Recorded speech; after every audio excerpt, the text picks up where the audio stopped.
I probably shouldn't be filming this, but I think I have cried out every possible tear I could cry out from last night to now. I haven't changed my clothes in a day.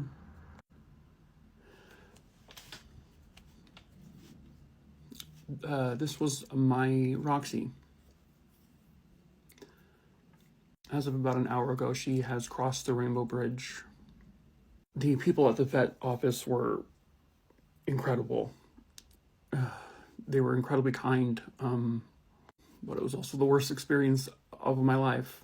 Roxy was this close to being 16 years old. I've had her for 15 years. She's been my best friend for 15 straight years. She has been like my one constant, because early on, I was misdiagnosed with bipolar disorder. I wouldn't know I had PTSD until like a decade later. So I was not medicated properly. My mental health was just all over the place. And because of that, I went from job to job to job to job. I had like 13 different jobs in a 5 or 6 year span. I was living from place to place. And the one thing that followed me through all of it was Roxy.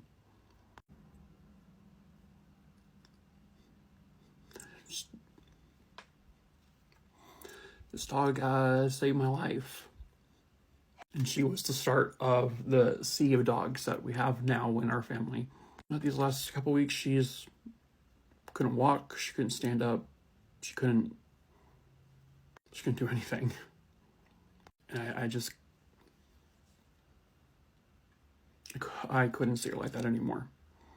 We'll probably have her ashes in a couple of weeks, so sure I'll be, re-traumatized all over again when I get that call. I know this was the right thing to do for her. It's the least I could do for all that she has done for me. I love this dog so fucking much. But, I know she is at peace and she's not suffering and she's not in pain anymore, so that's a win. Rest in peace, my sweet Roxy girl. Instead of facing the consequences for what she did, she ran. Hello, true crimerers. This is the case of Angela Maher. Viewer discretion is advised. At the time of this case, Angela Maher, pictured here with her brother, was 21 years old, and she was attending Creighton University. But when this case occurred, she was actually back visiting her hometown of Scottsdale, Arizona, for her mom's birthday. Angela was really close with her brother. She was really close with her entire family. Her mom described Angela as bubbly, super friendly. She was incredibly personable. She was a very polished young woman. She was well educated. She was really, really intelligent. And she just absolutely loved life. At some point in her high school life, she would end up losing a close friend of hers to a drunk driver. And it devastated her. This would prompt her at high school to start a chapter of SAD, Students Against Drunk Driving, at the school. She advocated to make sure that people always got, designated drivers. She would be a designated driver to anyone who needed it. And in a really unfortunate twist of fate, it is that would end up taking her life. On the night of July 29th, 1994, in Scottsdale, Arizona, Angela would leave her home and get into her car to go pick up a friend at a bar, because she was going to be the designated driver for her friend. Around the same time that Angela was leaving her home, this woman here, Gloria Schultz, was leaving a bar. She was incredibly intoxicated. Unfortunately, her path would cross with Angela a few minutes later. Angela on the road sees a van basically driving head-on towards her. Angela starts honking her horn, tries to get out of the way, but it's too late. The van crashes into Angela's vehicle. This was the outcome of Angela's car. Once fire and rescue arrived, they had to peel the door off in order to get Angela out, but it was already too late. Angela, pictured here with her friends because she was super popular, was deceased. Gloria Schultz was ejected from her vehicle. She was still alive. She was brought to a hospital where she would end up recovering. She had a blood alcohol level of 0.15, which was well above the legal limit in Scottsdale. It's the insane twist of fate that She was so adamant about, making people aware of alcohol, of drunk driving, and she is literally killed by a drunk driver. One of the firemen would later state that when they were putting Gloria onto the stretcher, they asked her if she had been drinking, and she responded almost like jokingly, "Yeah, obviously too much." She was officially arrested on August 8th, 1994, but she was released within that same day on her own recognizance. They also allowed her to keep her driver's license and let her drive again. On September 6, 1994, she is arraigned in court. And this is on charges of manslaughter and reckless endangerment. Angela's mom would speak at that arraignment, basically pleading for the judge to not let Gloria go. Please give her, a high bail number. But her pleas met with hollow ears. Gloria Scholes was released, free to go wherever she wanted to while she was awaiting her trial. From that point on, it was a legal battle. Her attorney would seek not one, not two, not three, but 6 postponements. Meanwhile, she's actually allowed to leave the state on 3 separate times. And finally, she's actually presented with a plea agreement. If you plead guilty to this so that we could avoid going to trial, you will get a reduced sentence. She was supposed to be due in court on September 15th, 1995, but Gloria was a no-show. She skipped town. She fled. Instead of dealing with the consequences of her actions, she ran away. Because quite frankly, she was allowed to. Meanwhile, on May 13th, 1995, Creighton University would give Angela, they awarded her a degree posthumously, which was accepted by her mom. A mom who tragically lost her daughter to a drunk driver, who is now on the run. Would Angela ever get justice? The answer, sadly, no. The years go by, and they go by, and they go by. At one point, they released this composite drawing of what Gloria Scholes may look like at the age of about 45 to 50. There were rumors that she was seen in Minneapolis, Minnesota, and she was just seen bouncing around from place to place. In April of 2001, Angela would get technically her day in court because her killer, Gloria Scholes, was tried in absentia. And she was convicted of the manslaughter charge and the reckless endangerment charge, even though she wasn't there in court. Then reports come out that they've seen Gloria in California. Oh, we've seen her in Turkey. It was finally in May of 2024, just last year, when they finally found her. Sort of. She had found her way to Canada and was going by the name Kate Dooley. She had been arrested in 2009 in Canada for a DUI. And that was required for her to give her fingerprints at that time. And so once these kind of stories came together, they were able to get those fingerprints and compare them with the fingerprints they had of her from, her court appearances when she was booked. And it was the same person. Kate Dooley was Gloria Scholes. Gloria, however, will never go to trial, and she will never have to pay for what she did. In December of 2019, she died of breast cancer. And she got to live a full life, and Angela did not. Please do what Angela always did. Get a designated driver or offer to be one. Please never let your friends or loved ones leave a bar or a house intoxicated and get into a vehicle. There are far, far too many stories just like Angela's. She leaves her apartment to meet a client. A couple hours later, her car is found like this. Hello, true crimerers. This is the case of Beth-Ellen Vinson. Viewer discretion is advised. Beth-Ellen Vinson was born on February 16th, 1977, and for pretty much most of her life, she was a dancer. She loved to dance, and she was very good at it. Her dream was to eventually move to New York City to become a dancer. By the time this case occurs, she is 17 years old. It's 1994, and she's living in Raleigh, North Carolina. She's living away from home. She was actually living here in these apartments. And I believe she was living there with her boyfriend, Ricky. On August 16th, 1994, Beth-Ellen receives a phone call. It's for a client, because at that time, she was working as an escort. She was doing so to earn enough money to eventually get her way to New York City. She leaves the apartment at 2:30 a.m. She assures her boyfriend Ricky that she would be fine.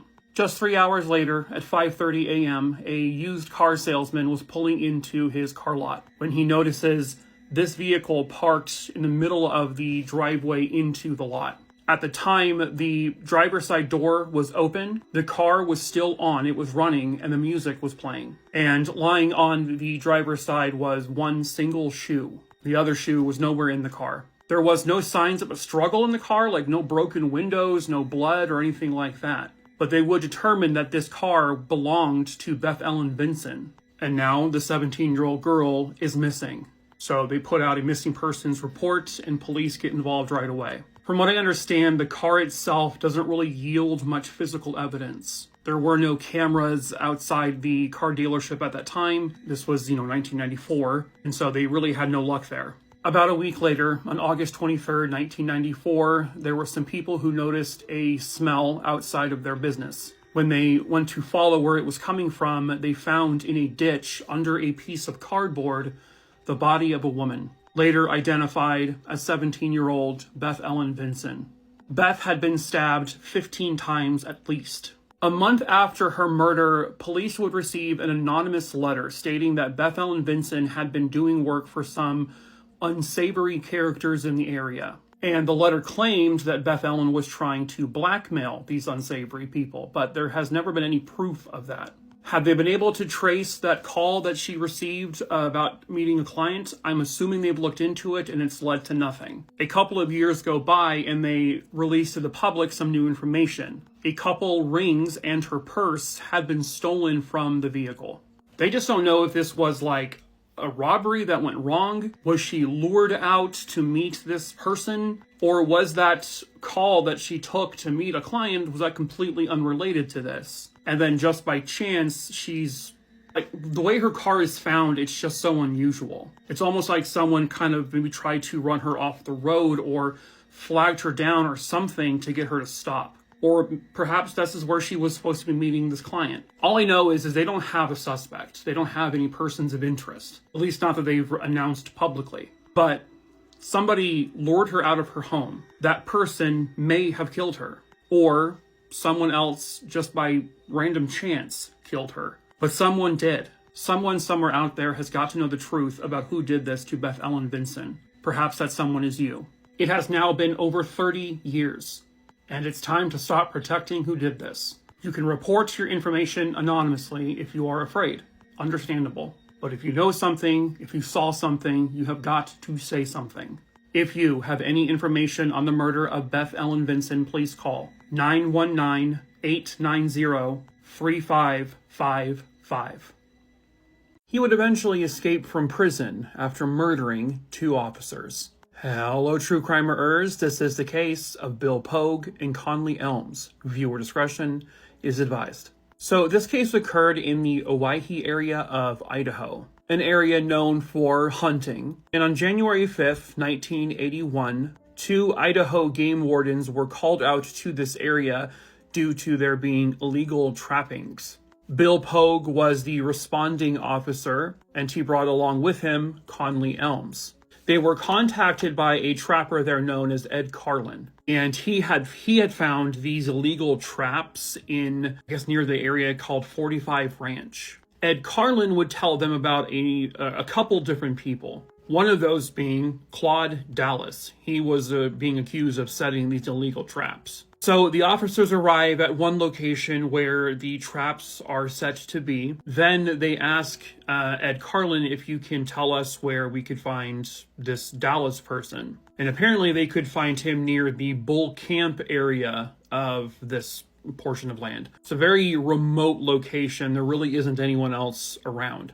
When the 2 officers arrive, they find Mr. Dallas, and he is there with a man named Jim Stevens. I cannot find a confirmed photo of him. So Pogue and Elms arrive, and they encounter Mr. Dallas, and then apparently something happens where the officers have to disarm Mr. Dallas of a .22 caliber weapon that he had on him. And then within minutes after this, gunshots ring out. Claude Dallas, using a second gun that he had hidden on his person, a .357 Magnum, would fire shots at both officers until they fell to the ground. And then, according to Jim Stevens, Mr. Dallas then goes to the barn, retrieves a rifle, and both the officers are still alive when they're on the ground. Mr. Dallas takes the rifle, points it directly at each one of their heads, and fires one more shot, killing them both instantly. Claude Dallas enlists the help of Jim Stevens to help him hide and cover up this crime.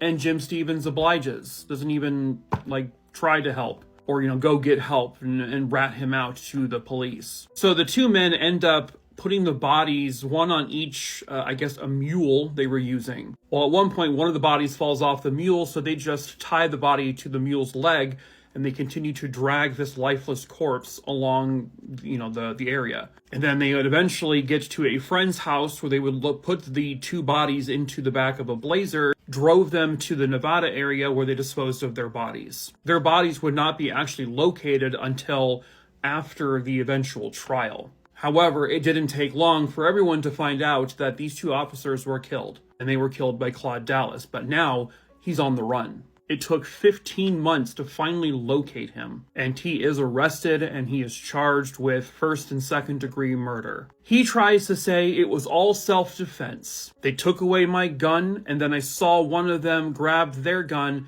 and he was going to point it at me, so I had to shoot him. Then the other officer pulled out his gun in response to me firing, and then I had to shoot him too because he was going to shoot me. However, there was actually no indications that either officer fired anything, any weapon. Both officers had multiple gunshot wounds to their bodies. And then they were still alive when they hit the ground, and he knowingly and deliberately walked back into his barn, grabbed another gun, a rifle, walked casually up to each officer and fired one more shot into their heads, effectively killing them. Then he knowingly and willfully disposed of the bodies and burned evidence and covered up the crime. It may not have been premeditated murder, but it was also not self-defense. So his trial begins on September 15th, 1982. It lasts about 6 weeks. I believe Mr. Stevens at this point is also on trial with him, but I can't 100% confirm that. The jury would come back and ends up acquitting him of first and second degree murder, and he's also acquitted of resisting arrest.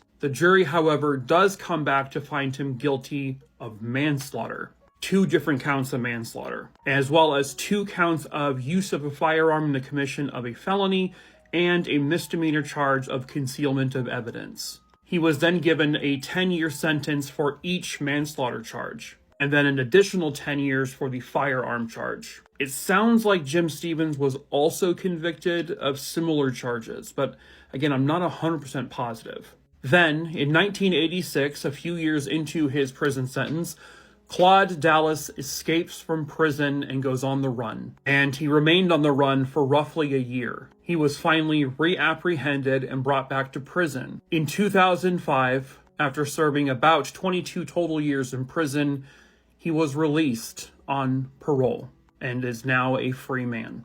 The murders of both of these officers would eventually lead to changes within the Idaho Fish and Game. There would be more training done for these officers. But again, there's no evidence or proof that this was self-defense, but there's no proof that it was like a premeditated murder. And so that's why there were just manslaughter convictions. As a matter of fact, I was reading that the jury may not have even come back with guilty of anything had Mr. Dallas not gone back and deliberately retrieved his rifle and calmly walked back to the 2 officers and shot him in the head to kill him. That was what convinced them to convict him of something, which is pretty wild, in itself, that they weren't going to convict him if he didn't do that. But, at least these 2 men got some kind of justice. Is it the justice they truly deserved? Honestly, they probably should have gotten more.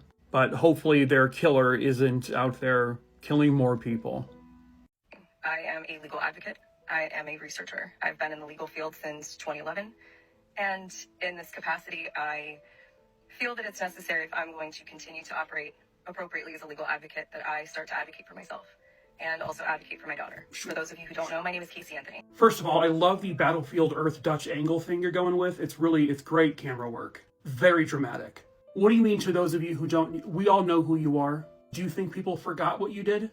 Girl, do you think going on trial for murder is some kind of lawyer training or what? Because girl, I don't know if you remember, but your trial, it ended in 2011. Is that when we're going back around here. Okay, whoa, are you counting that? Oh, come on. Are you counting that as the beginning of your advocacy work? When the stupidest jury of all time found you not guilty? You know what's the most telling thing about that entire statement? as many people have pointed out. Well, they haven't pointed out in your comments section because, you're so big and brave that you turned your comments off. You are a legal advocate for yourself first. You said, I'm a legal advocate for myself. Then there was a pause, and a legal advocate for my daughter. Gotta throw her in there. You know what's interesting, Casey? That's my dog's name, by the way. Just want to throw that out there. He's way better. If you weren't guilty of murdering your daughter from the moment you were acquitted by the stupidest jury of all time, you would have been out there everywhere trying to find her killer. You would be raising hell. If you were anywhere even near a decent mother whose daughter was brutally murdered, you would be fighting tooth and nail every day, out loud, every single moment of your life, trying to find her killer. But you haven't been. So at the very most, you are guilty of killing your daughter, or at the very least, you didn't really care that much about her to actually go out there and fight for her on a daily basis. You have not gone out there proving your innocence. No, you go out there, you party, you have little interviews. You did call the cops when someone threw water on you at a bar. It took you about 30 seconds to do that, but it took you 31 days to call 911 about your missing child. Priorities, I'm assuming, right? Do you want to know why you haven't been out there trying to find your daughter's killer? Because it's you. Girl, it's you. The reason why your daughter needs someone to advocate for her is because of you. Everybody knows it. Everybody knows it. Even sounds like most of your jury actually knows it. Your parents can't stand you. The public can't stand you. Nobody can stand you. The only people you probably have in your life are there because they want to milk off of your fame. That's it.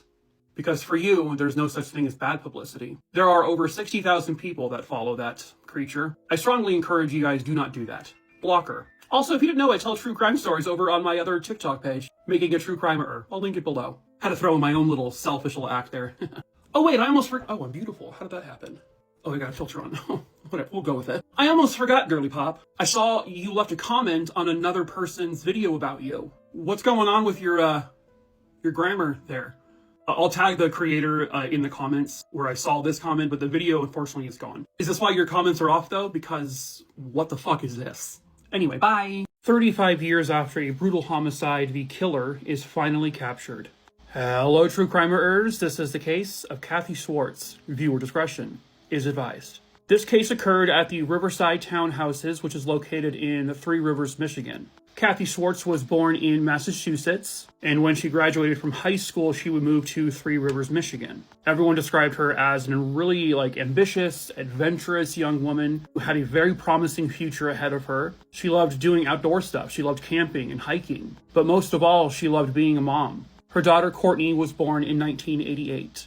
And when this all occurred, she had started to date a man named Mike Warner. He was not the father of the baby. They would become engaged and eventually moved into the townhouses where this case occurred. And it was December 2nd, 1988, just weeks before baby Courtney's very first Christmas. But unfortunately, Cathy would never be there to see it. On December 2nd, 1988, Mike Warner arrived home from work and he found his now fiancée brutally murdered inside the bedroom. She was in a pool of blood. She had clearly been stabbed, and the coroner would also rule eventually that she was strangled. Thankfully, baby Courtney was found unharmed in her crib. Now, of course, the very first person they're going to look at here is Mike Warner. I mean, he was her fiancé. But based on her time of death and based on his alibi, which was confirmed, they know that he actually did not do this at all. The next person they looked at was an ex-boyfriend of Cathy's. As a matter of fact, he was arrested for it. However, very soon after his arrest, he was released because the police had absolutely no evidence to actually link him to this murder. Now, this happened in 1988, so this was before DNA technology was really what we have now, obviously, and there was a lot of DNA left behind. They had all sorts of blood. Most of the blood belonged to Cathy. And by the way, this is her phone that the person had deliberately cut the phone line, and there was blood on the phone as well. But it was more than obvious that this killer must have gotten a lot of blood on themselves, and they were cleaning up the apartment. But they did not finish cleaning the apartment because they left a whole bunch of evidence still behind. They just weren't able to do much with it back in 1988. They interviewed people in the neighborhood. They interviewed people that Cathy may have worked with. They interviewed family, friends, etc. And they just really weren't getting very far with their investigation. There were no signs of forced entry in the apartment, which is this one right here. And it didn't sound like anything was stolen. There were definite signs of a struggle within the apartment. Cathy herself had defensive wounds, especially like on her arms and her hands, which told police that she fought, and she fought back hard. But unfortunately, she lost the fight. And eventually her case goes cold. But then, 35 years later, the answers finally come. They resubmit all of the DNA evidence they had left at the crime scene that they collected. Most of the blood belonged to Cathy, but there was DNA that belonged to someone that was not her. And eventually they also ruled out that that DNA did not belong to her fiance, it did not belong to her ex-boyfriend. They would end up using the genetic genealogy that we're all very familiar with these days. And once they submitted their DNA profile, they came up with, it linked to a family with 4 brothers. Then they narrowed it down further to 1 brother. This man here, Robert Waters, who was 56 years old at the time of his eventual arrest. This is actually the police approaching his home on the day of his arrest, and he went without incident. This is what Robert Waters looked like in a much younger photo, probably what he looked like around the time the murder occurred. This is from a yearbook photo. He had gone to school with Cathy. They were acquaintances. Her fiance didn't really know him that well, and it doesn't sound like he ever really came up as a suspect back in the initial investigation. So they found him living in South Carolina, and so when they arrested him, they would extradite him back to Michigan. He was then charged with murder. However, he would never face justice. Less than a week after his arrest, he is found dead in his jail cell. He ended his own life like the coward piece of shit that he is. And while her killer was captured, unfortunately, he got to live a very full life. Cathy did not. She did not get to watch her daughter grow up. And in the end, Cathy Swartz did not get the justice that she very rightfully deserved. This is a very strange and mysterious unsolved case. Hello, true crimerers. This is the case of Charles Ewing. Viewer discretion is advised. This case occurred in Hot Springs, Arkansas, right off of Lake Hamilton. 56-year-old entrepreneur Charles Ewing was visiting that area from Mississippi. He was staying at what was called then the Clarion Resort, right off of Lake Hamilton. On the afternoon of Monday, May 16th, 2011, some workers at the hotel noticed something unusual in the water. Submerged about 8 to 10 feet in was a brand new looking vehicle. It was so new that it had its paper license plate still on it, and it was from a Cadillac dealership there in the area. The car had been floating roughly 100 feet out into the lake, and near the car but outside of it was a body, later identified as the body of Charles Ewing. He had just purchased that Cadillac like a few days prior. It appeared the car entered the lake from the hotel's parking lot, but there was no damage to the car, so there was no sign of like any kind of accident. Further complicating this is that Charles Ewing himself had no injuries to his body. No scratches, no gunshots, no nothing. And the coroner, I guess, would say that he died from a combination of some kind of cardiac arrest, but also he had water in his lungs, so he drowned. But the big mystery here is, how was Charles outside of the vehicle? Again, it was only 8 to 10 feet deep, and Charles knew how to swim. All of the windows of the car were all rolled down, and the sunroof was also open. So if Charles was alive when he went into the water, why was he not able to free himself? And how was his body then found outside of the vehicle? It's strange. His toxicology report showed traces of low levels of alcohol. He had cannabis in his system, and they found low levels of Prozac, nothing that would have caused him to die. And he was a relatively healthy guy. So again, none of it really makes sense. How did he just casually drive into the lake? Well, they learned in their investigation that Charles Ewing had been seen in the company with 2 women who were about half of his age. The 3 of them were hanging out together that weekend. One of the women, I guess, was a nanny for the child of one of Charles's ex-fiancés. The 3 of them had arrived that Wednesday evening. Charles was going around basically showing people cash that he had on him. He was flaunting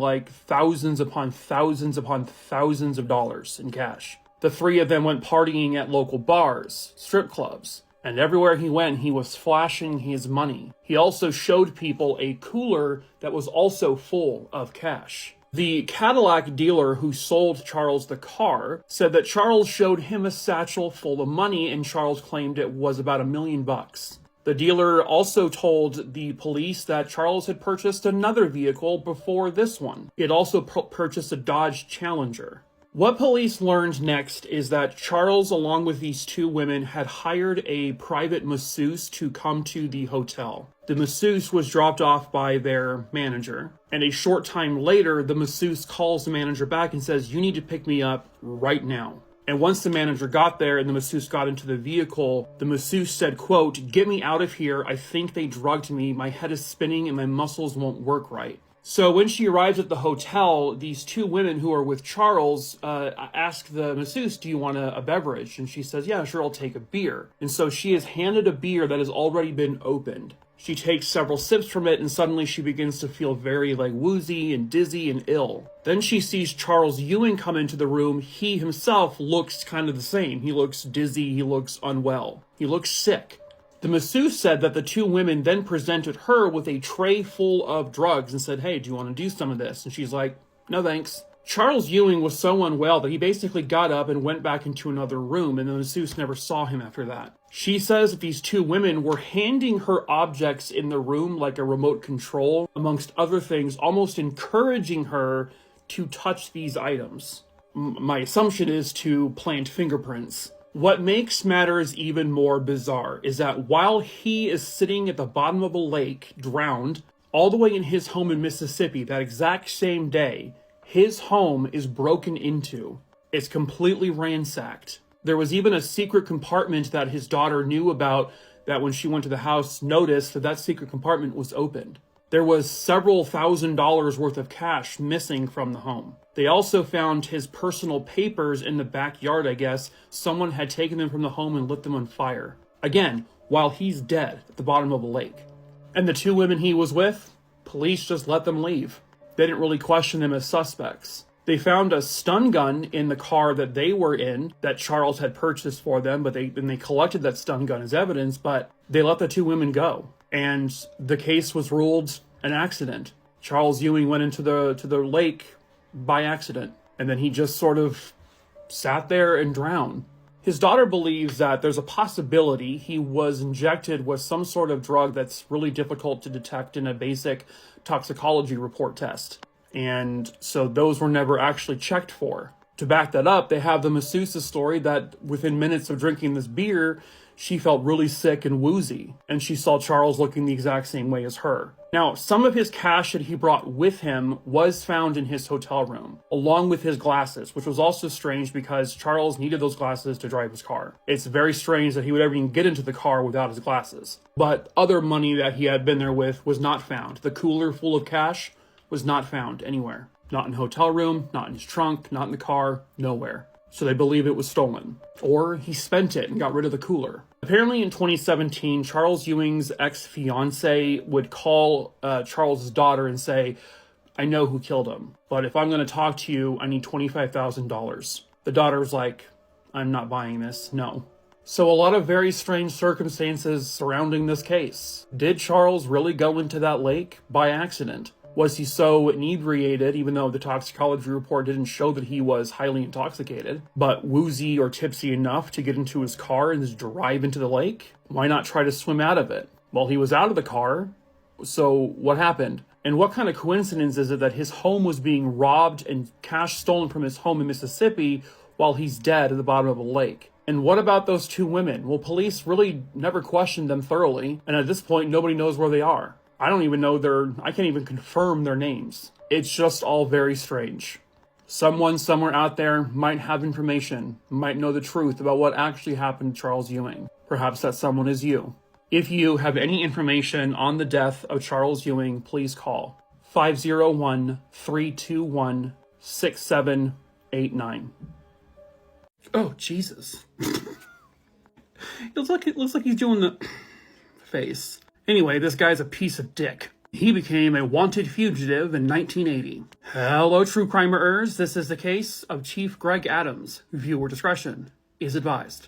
Greg Adams was born on March 10th, 1949, and by the time this case occurred, he is happily married and they have 2 wonderful children together. Their sons' names were Greg Jr. and Ben. Greg Adams had worked for about 3 years with the Washington, D.C. police before joining the Saxonburg Police Department in Pennsylvania, where eventually he became the chief of police. He seemed to be a really well-respected man in the area, someone who took his job very seriously. And on December 4th, 1980, his end of watch would come. It was 2:50 in the afternoon. A 16-year-old boy heard gunshots coming from a nearby grocery store. It was right next to his house. He and his mom go over and they see Greg Adams lying in some bushes. He had been shot and it appeared that he had been beaten. His patrol vehicle was right next to where he was. As this mother and son duo are helping Greg, they also see another car, this car basically, speeding away from the scene. Greg asked the mother and son to please pray for him and call for help. An ambulance arrived within 3 minutes. He is taken to the hospital, but unfortunately they are not able to save him. The happily married father to 2 children died. He died in the line of duty.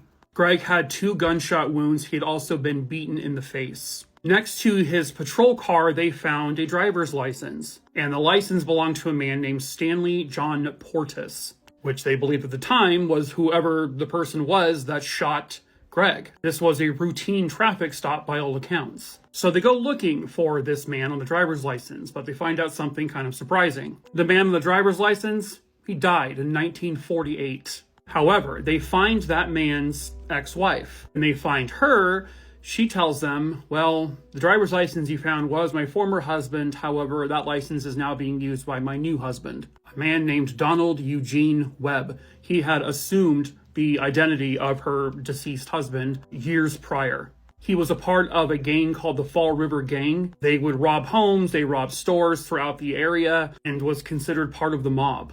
The day before the murder happened, Donald Webb and an accomplice had been casing out a jewelry store in that same shopping center because they were planning to rob it the following day. Well, Donald Webb is now driving the next day on his own, and he fails to stop at a stop sign which catches the eye of Greg Adams. So Greg pulls him over in the parking lot of the grocery store. Greg is able to take the driver's license, and at that point, something happens where Donald gets out of the car and starts shooting at Greg. Greg is actually able to fire a couple shots towards Donald and ends up shooting Donald in his leg. Eventually, both men end up in those bushes where that mother and son found Greg, but Donald was still able to get up. He began to beat Greg in his face and then jumped into his car and sped away right as the mother and son had come over there. This was Greg Adams' final shift just before his annual vacation. 17 days after the murder, Donald's vehicle is found abandoned, but it did not really have any evidence in there. Donald was nowhere to be found.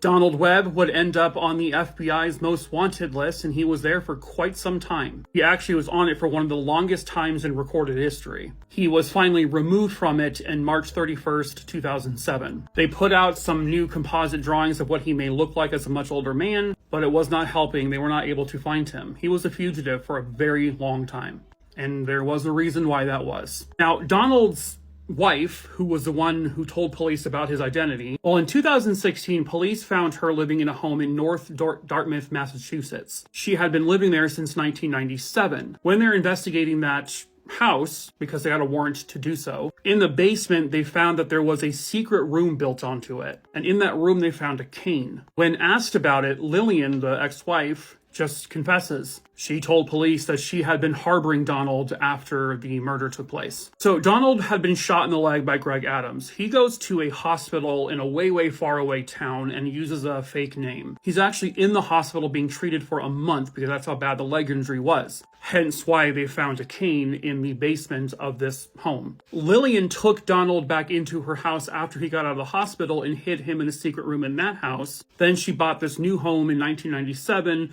and added a secret room to the basement for Donald to hide in. But Donald will never face justice for killing Greg Adams. In 1999, Donald Webb died at the age of 68. At his request, he asked his wife to bury him in the backyard. So she puts his body into a green plastic tub and buries him in the backyard. And in 2016, police get a warrant to search the backyard, And they do, in fact, find a green tub, and inside that tub is the skeletal remains of a person, soon identified as Donald Webb.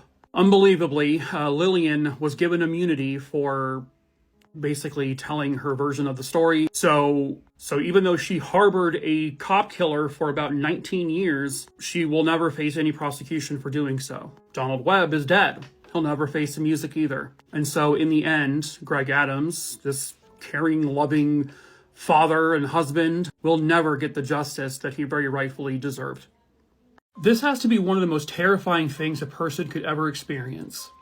This is another worst deaths imaginable. Viewer discretion is advised. It was May 25th, 2002 on China Airlines Flight 611. On the plane at that time were 206 passengers and 19 crew members, for a total of 225 souls on board. The flight took off at 3:07 p.m. with no problems whatsoever. A short time later, by 3:30 p.m., the flight had fallen off of radar. At that exact same time, communications were lost. There were no distress signals sent out. However, another plane picked up on the flight's emergency location indicator signal, and what they would find is an absolute nightmare. This is debris from Flight 611. The plane was completely destroyed. It had been broken into several different chunks. The plane was obliterated. There were pieces of the plane found 45 kilometers away from the initial wreckage, which would tell the investigators that the plane likely disintegrated up in the air. And that's exactly what happened. So I'm just going to re-show the image I showed at the very beginning of the video. It is an animation. It's not the real thing, TikTok. But this is what happened to the plane.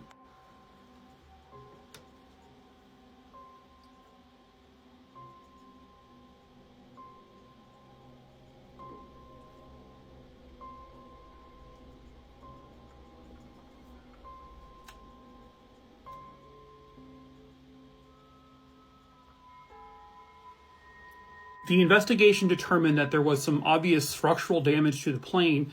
The tail was the first thing to completely rip and break apart, and then that next portion there broke off and flew, and then eventually the entire thing just completely disintegrated. It blew apart. While all the people aboard are, alive when this happened. And I'm sure there were probably a lot of people who were yanked from the plane, and then everyone else just fell to, this is 35,000 feet up. I don't imagine they would have survived that kind of thing, but to those who may have still been alive, they died on impact. They determined that this plane had some really bad maintenance issues, which is pretty much always the case with these things. There was an incident that took place 22 years prior. It had suffered a tail strike, and when they did the repair on the tail, apparently it wasn't done to code or guidelines. It did enough, to sustain the plane for a couple more decades. And then they found that there was a fatigue crack in the plane. There was one main one and then several, smaller fatigue cracks. And again, it was improperly maintained for decades. And eventually the plane just gave out because the cracks got worse and worse over time. There was a whole lot of metal fatigue. There were obviously a lot of lawsuits that came from this. The results of those lawsuits, I'm not 100% sure, but this is something that just did not need to happen. Reason 1 million why I'm terrified to fly. She was stabbed on her driveway in the middle of the afternoon, and this man remains unidentified. Hello, true crimerers. This is the case of Cindy Kirk. Viewer discretion is advised. At the time of this case, Cynthia Kirk, who would go by Cindy, was married to this man here, Bill Kirk, and together they had a daughter. They lived here in this home in Durham, North Carolina. Unfortunately, I don't really have any background information on Cindy. It was the middle of the afternoon on August 21st, 1989. Cindy was expected to be at work a little bit later that afternoon, and she was going to drop her daughter off at their babysitter's house before her husband can pick the baby up because her husband was already at work. The problem, though, is that Cindy never got to the babysitter's house. And eventually, one of Cindy's sisters would find out and would head to the house. When they arrived, they found blood on the driveway, and Cindy's car was still there. And in the car was the diaper bag for her baby and Cindy's purse. Cindy was nowhere to be found, however. But the sister was really, nervous because there's blood on the driveway. So she goes to a neighbor, and the neighbor agrees to enter the home. And when he does, he finds Cindy. She was covered in blood, and she was deceased. Police would arrive in minutes. They confirmed that Cindy was deceased, and she had been stabbed numerous times. It was evident that the attack likely started on the driveway, and Cindy found her way back into the house because she was found just behind the door. There was no forced entry in the house. There was nothing stolen from the house, nothing stolen from her car. Her purse was in there with her money. The baby, thankfully, was in the house, alive and well. As a matter of fact, she was asleep. So from that, they could determine that Cindy had literally taken her purse and the baby's diaper bag and put it into the car. And at some point between walking from the car back into the house to get the baby, she was confronted by someone. A neighbor witnessed a man that resembled this description was standing in the driveway having a conversation with Cindy. The neighbor described him as a tall, clean-cut, normal-looking guy. Nothing out of the ordinary. The neighbor did not recognize the man, though. And there was no obvious, fight going on. There was no screaming, no altercation or anything, so the neighbor didn't think anything of it. It was definitely not her husband, though. It was not Cindy's husband. Another neighbor recalls hearing the sound of a very distant scream coming from somewhere in the direction of Cindy's house. However, it kind of sounded like a child had been screaming, like a normal, kid would scream. And again, they didn't think anything of it. And then a third witness saw an olive-colored Chrysler with a CB antenna coming out of the car being driven by a man, and they gave a description of that man to police, and it was a very, very similar description to the man seen talking to Cindy in the driveway. And all of this is happening in the same part of the street. So they really do believe that this man right here is either her killer or knows something about what happened to her. At the very least, he is a key witness. The problem, though, is that nobody saw an altercation. Nobody saw the attack. Again, the start of the attack had to have happened on the driveway based on the amount of blood found there. And Cindy had a defensive wound on her right hand. It actually almost severed her thumb off. So they know something occurred there on that driveway, but crazily, no one saw it. And what's more wild is that if she was attacked on the driveway, the killer let her crawl back into the house. And then he must have just sort of calmly got back into whatever vehicle he was in and just drove away. So they don't really know for sure if he stabbed her more times on the driveway or if somehow she got into the house and he followed after her, then stabbed her more and then left. Or all the stabbing happened on the driveway and then he just left assuming she was dead or going to die. There's a lot of things that just aren't known. All they know is that somebody murdered this woman. They interviewed all of her friends. They interviewed all of her coworkers, all of her family. They could not find a single suspect. Nobody in her life had a motive. That included her husband, Bill. They absolutely investigated him. They determined that without a shadow of a doubt, he was at work when this attack happened. And he was ruled out from being a suspect. I don't know if they've looked at the angle of, well, could he have hired someone to do it? I don't know if they've done that. I have to imagine they have, though. But they couldn't find a motive for Bill to have, wanted this done. This could have been a random attack. Maybe a serial killer. And it didn't really fit the bill, but you never know. While it's possible this could have been a random killing, it does seem likelier that somebody killed her that knew her. But they just don't know. I don't know if they have any physical evidence like DNA or fingerprints or anything. There really isn't a whole lot published about this case. And to this very day, her murder remains unsolved. But somebody somewhere out there might know the truth, and perhaps that someone is you. You can report your information anonymously. If you have any information on the murder of Cindy Kirk from 1989 in Durham, North Carolina, please call 919-560-4118 or 919-683-1200. She was at a party at this house, but has never been seen since. Hello, true crimerers. This is the case of Danielle Bell. Viewer discretion is advised. At the time of this case, Danielle Bell was 14 years old. She was attending Tate High School in Florida, where she was a cheerleader, and she was extremely popular in school. From a very early age, Danielle enjoyed to dance, she loved drawing, and she was close with her sister. And actually, her sister has a TikTok page all about dedicating to Danielle. I have recommended her page before, but I'm just going to show it to you in this video as well, and I'll tag her below. That way you can see more detailed content about Danielle's case. Now, at the time this case occurred, Danielle is in a relationship with a 24-year-old man. And that man was Alfredo Sanchez. Danielle also had some friends who may not have been the best influences in her life. And she did kind of run with maybe an older crowd, including a man named Robert Louis Bassett. Robert was also in his mid-20s at the time this case occurs. On September 28th, 2001, Robert has a party at his house, which would be this house here in Cantonment, Florida. Witnesses would later recall seeing Danielle there at the house that night near Robert. But once those witnesses left, they never saw Danielle again. As a matter of fact, no one did. Now, her mother waited until September 30th to report her missing, so she waited about a full 2 days. It sounds like there was a witness who said that Robert Bassett, had told this witness that he saw that Robert saw Danielle again on September 30th at a nearby park, which was near the house. I'm reading some of the documents that I was provided, and it sounds like when the missing persons report was first called in, there was another officer who was near the park who decided to go check out the park to see if they could maybe see this girl, but she definitely wasn't there. Now, apparently, Robert Bassett was either stalking or threatening some of the witnesses who were telling police that they saw him with Danielle the night she would have disappeared. And he initially said, he didn't know what happened to her. And they also, through their investigation, would soon find out about Alfredo Sanchez. He initially tells police when it sounds like he was with a family member that night, and initially that family member confirmed the alibi.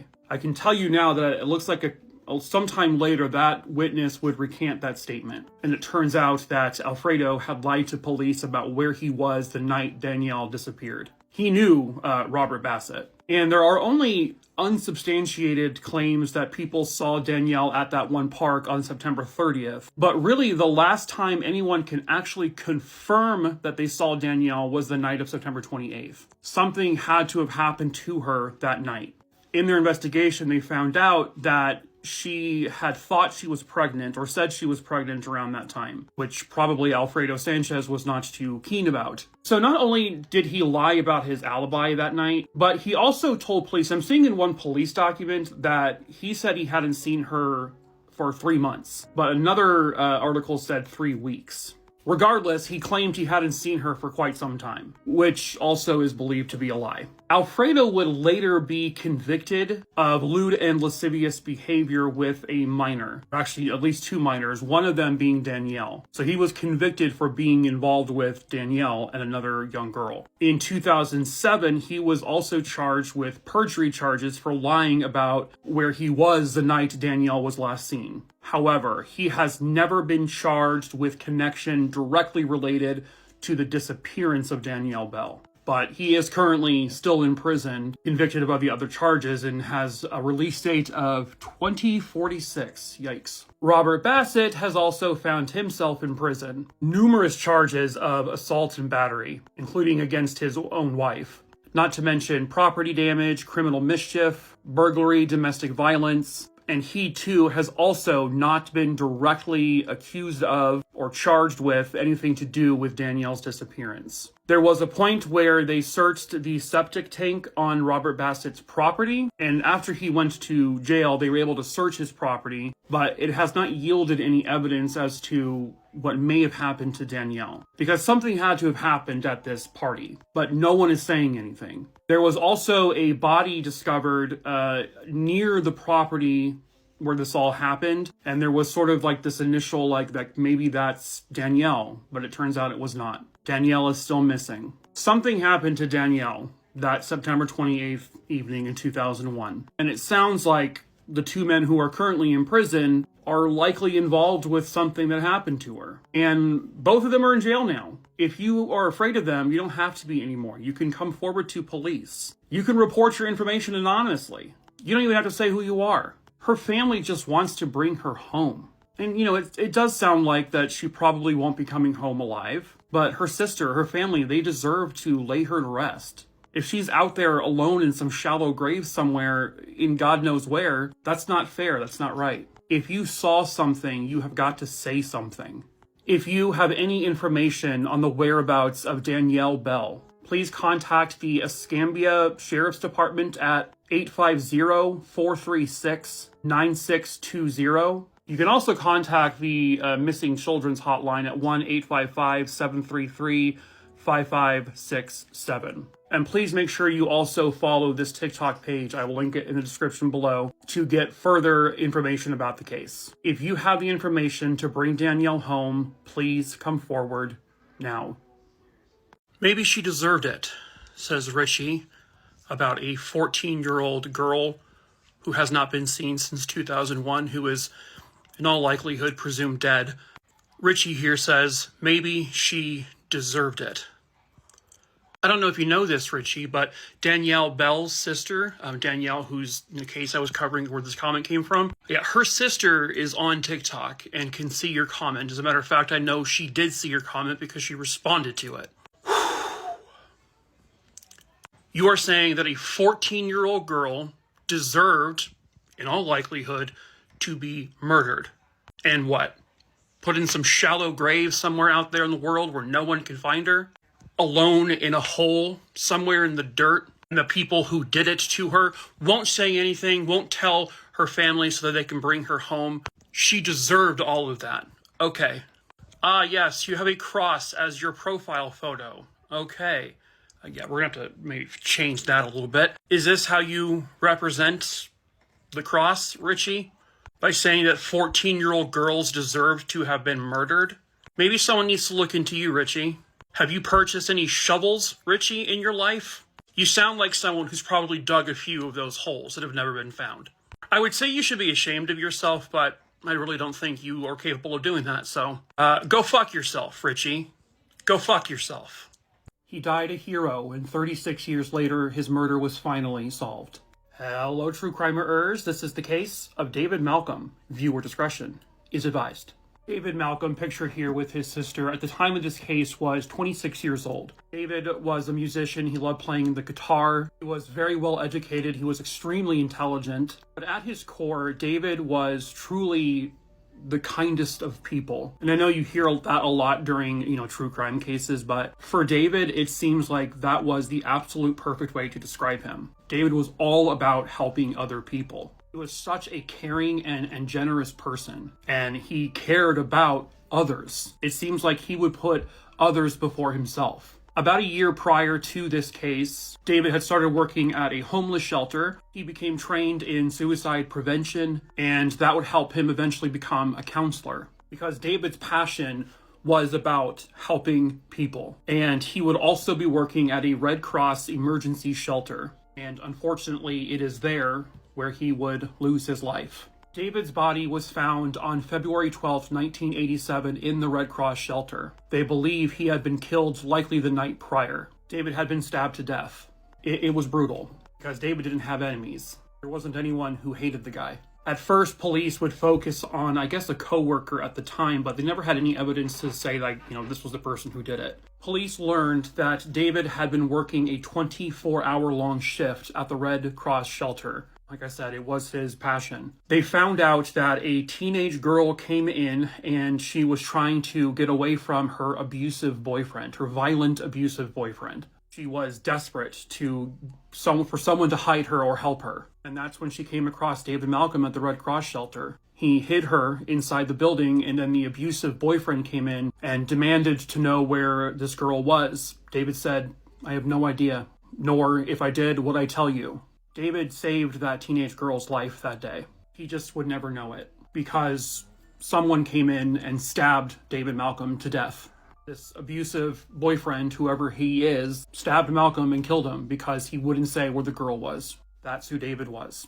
Now, what it sounds like is that all the information I just gave you was not ever known by police until, I guess, very, very recently, when they were able to take DNA found at the crime scene that was directly involved with the murder, and they plugged it into their database, and they found their suspect. And then they, I guess, through this investigation, once they knew his name, discovered what happened that day. And, you might be wondering, why did the girl not come forward right away? Well, because this man had just killed someone for protecting her. Coming forward would probably reveal her identity and where she is. But, they were able to put this story together once they found out whose DNA it belonged to. However, that person's name is going to remain anonymous, apparently, because that individual, that man, died in 2019. And so David Malcom will never get justice. but at least his family, his loved ones now have the answer. And while this loss of life is incredibly tragic, David Malcom prevented a teenage girl from being murdered. David Malcom died a hero. The last person to ever see her was her husband. Where is Debbie? Hello, true crimerers. This is the case of Debra Melo. Viewer discretion is advised. This case occurred here in the Taunton, Massachusetts area. Debra Melo was a 30-year-old mother living in the Taunton, Massachusetts area, and she had been doing so with her husband, Lewis. Apparently in 1996, Debra would end up filing a restraining order against Lewis because of some sort of violent act. But eventually she would withdraw that restraining order. By the year 2000, they had been married for about 14 years or so, and it had been a very rocky relationship. There was belief or speculation that she was on the verge of filing for divorce, and that she was going to be leaving Lewis. And then in June of 2000, Debbie vanishes off the face of the earth. It was June 20th, 2000, sometime between 3 p.m. and 4 p.m. According to Lewis Melo, Debra's husband, they were driving alongside this road when they got into an argument where he stopped the car and he said Debra got out of the car and took off. This was along Route 18, south of the South Weymouth Naval Air Station. He didn't report Debra missing until the following day, which already is red flag number 1. Now, he claims that he drove down the road after dropping her off for about 20 to 30 minutes. Then he turned around to see if he can find her again, and he claims she was no longer there. Now, in the car, Debra's wallet, her keys, her phone were all there. So she brought none of that with her. So her family would inform police that basically, Debra was on the verge of filing for divorce and also was going to be filing for custody of the kids. And then suddenly she just disappears. So Lewis ends up taking a lie detector test because the police asked if he would. He voluntarily did so, and he failed. But that does not mean much of anything. Meanwhile, police are searching alongside that road where she was last seen. They're putting up flyers and billboards. They are desperately trying to find her or anyone who may have seen something, but they're not getting much information from anyone. There hasn't been any witness sightings. There was no one saw the altercation, if there was one, take place. No one witnessed her be abducted off the side of the road. Nobody, including police, can seem to corroborate the story that Lewis gave them. Especially since, she was a mother and she had her family as well out there. Why on earth would she get out of the car and then just never go to them or call them or anything? But the family did hold on to hope that she may still be alive, but eventually they would end up losing that hope. And they pretty much know at this point that Debra is likely deceased. But they just want to know where she is. Where was she put? They want to bring her home. They want answers. They want closure. And what does Lewis know? What did he do, if anything? The husband still says he is innocent, that he did nothing to her, and police found no evidence of a crime scene at their home or in the car. They found no evidence of a crime scene near the area where he claims he dropped her off. Again, no witness sightings, nothing. So they do consider him certainly a person of interest, if not a suspect. They just don't have any evidence or proof to show that he actually did something to her. There is also the off chance that he wasn't involved. That maybe she met with foul play by chance, but we know this story. We've heard this story, unfortunately, time and time again. But you need proof, and most importantly, you need Debra. Somebody somewhere out there has got to know the truth, and perhaps that someone is you. If you have any information on the whereabouts of Debra Melo or what may have happened to her on that day in June of 2000, please call 781-830-4800. They were murdered and they were just trying to do their jobs. Hello, true crimerers. This is the case of the DeWitt Chili's murders. Viewer discretion is advised. Real quick before we get started, please make sure you subscribe to my YouTube channel for more true crime content. Link in the link tree in my bio. It was September 15th, 2018, here at this Chili's restaurant in DeWitt, New York. In the very early morning hours, 2 employees of the Chili's had basically escaped it and called 911. There had been a robbery and 2 people were dead. When police arrive at the Chili's in question, they do confirm that there are 2 bodies inside. Stephen Goodneck and Christopher Hicks. Both had been shot dead. Money had been taken from the cash register. The 2 employees who escaped this were very, very lucky. According to one of the employees, the shooter had pointed the gun at their head and pulled the trigger, but the gun jammed, and the shooter could not get the gun to work, and so that allowed the 2 other employees to escape. The shooter was recognized. It was someone that used to work at the Chili's. This guy, William Wood Jr. One of the employees that he would later kill was outside when he approached him and forced that employee back into the restaurant at gunpoint. He then had all 4 employees who were still in the closed building, it had not been opened yet, and pointed the gun at all 4 of them while he robbed the store. He then basically systematically pointed the gun at the back of each of their heads and pulled the trigger, killing Stephen and Christopher. When the gun jammed and the other employees fled, he then escaped as well. However, he would soon be apprehended since I don't think he was expecting anyone to still be alive, because of the fact that they, recognized him. And so he didn't plan for that. But he would soon be arrested, and he was charged with 2 counts of murder along with other charges such as robbery. But it didn't just end with him. There were more people involved. Now, William Wood Jr. was the only person who actually entered the restaurant, and he was the only one who shot at any employees. But in the investigation, they uncovered 4 more people. Tracy Brown was actually William Wood's, roommate. She would acquire the gun that she then gave to William, knowing full well he was going to use that gun to commit a robbery. She said she didn't know it was going to be at the Chili's he used to work at.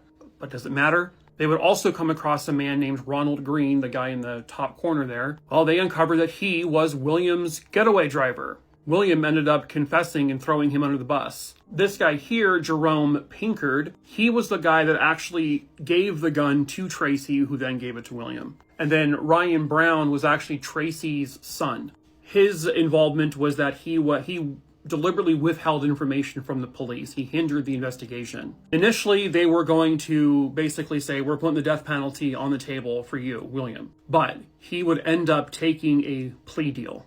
He pled guilty in August of 2021. He pled guilty to 3 federal felonies, which he got a life sentence for each one of them, so 3 life sentences. He then got 20 years for the robbery portion, and then 2 additional life sentences for using a firearm in the commission, basically, of a felony. And the guy's never getting out of prison, obviously. Tracy Brown was actually convicted of her involvement in this, and she got 21 years in prison for acquiring the gun and then giving the gun to William. But she died in prison 3.5 years into her sentence. Ronald Green would end up pleading guilty to first-degree robbery. They had actually charged him with first-degree murder, but because of the plea deal, he was able to plead out to the robbery charge and drop the murder charge. And so he was given an 18-year prison sentence. Jerome Pinkard, the guy who supplied the gun to Tracy, he was given a 2 to 4 year sentence. And then finally, Ryan Brown, due to his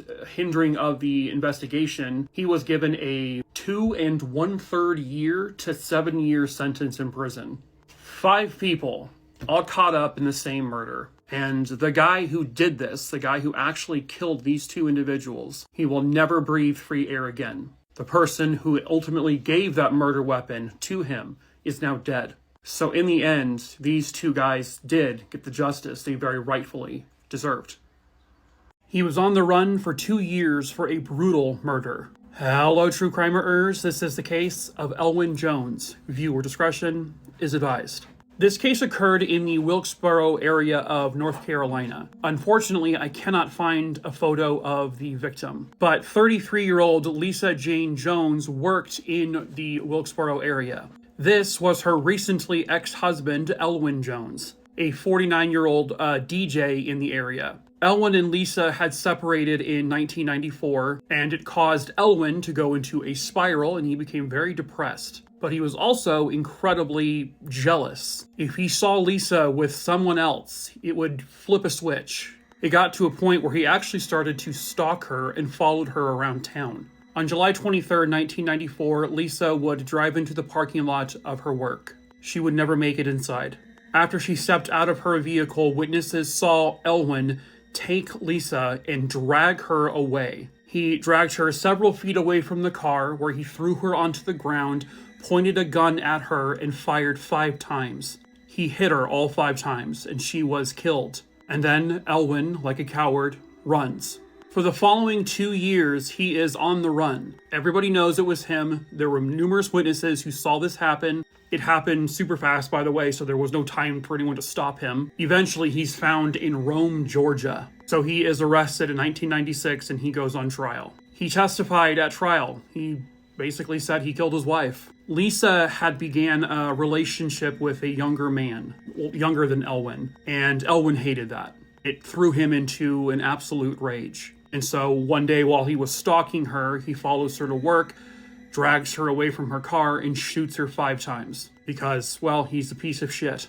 He would end up being convicted of the murder, but then his conviction was overturned, but very quickly after this, he would go on trial again, and he was convicted once again. This is Elwyn Jones in a 2016 photo, but he is sentenced to life in prison without parole. I guess he wrote an article in 2012 about this case, and he never explicitly says he murdered or killed his wife. He instead wrote he put an end to her, that he put an end to her life. Sounds like he's sort of beating around the actual term murder, but murder is exactly what he did, and it was brutal. He didn't hesitate, and all of it was because he couldn't handle rejection. He couldn't handle that his wife no longer wanted to be with him, and that she was moving on. But thankfully, he will never be able to hurt anyone ever again. How anyone could do this to a child is beyond me. Hello, true crimerers. This is the case of Emily Pike. Viewer discretion is strongly advised.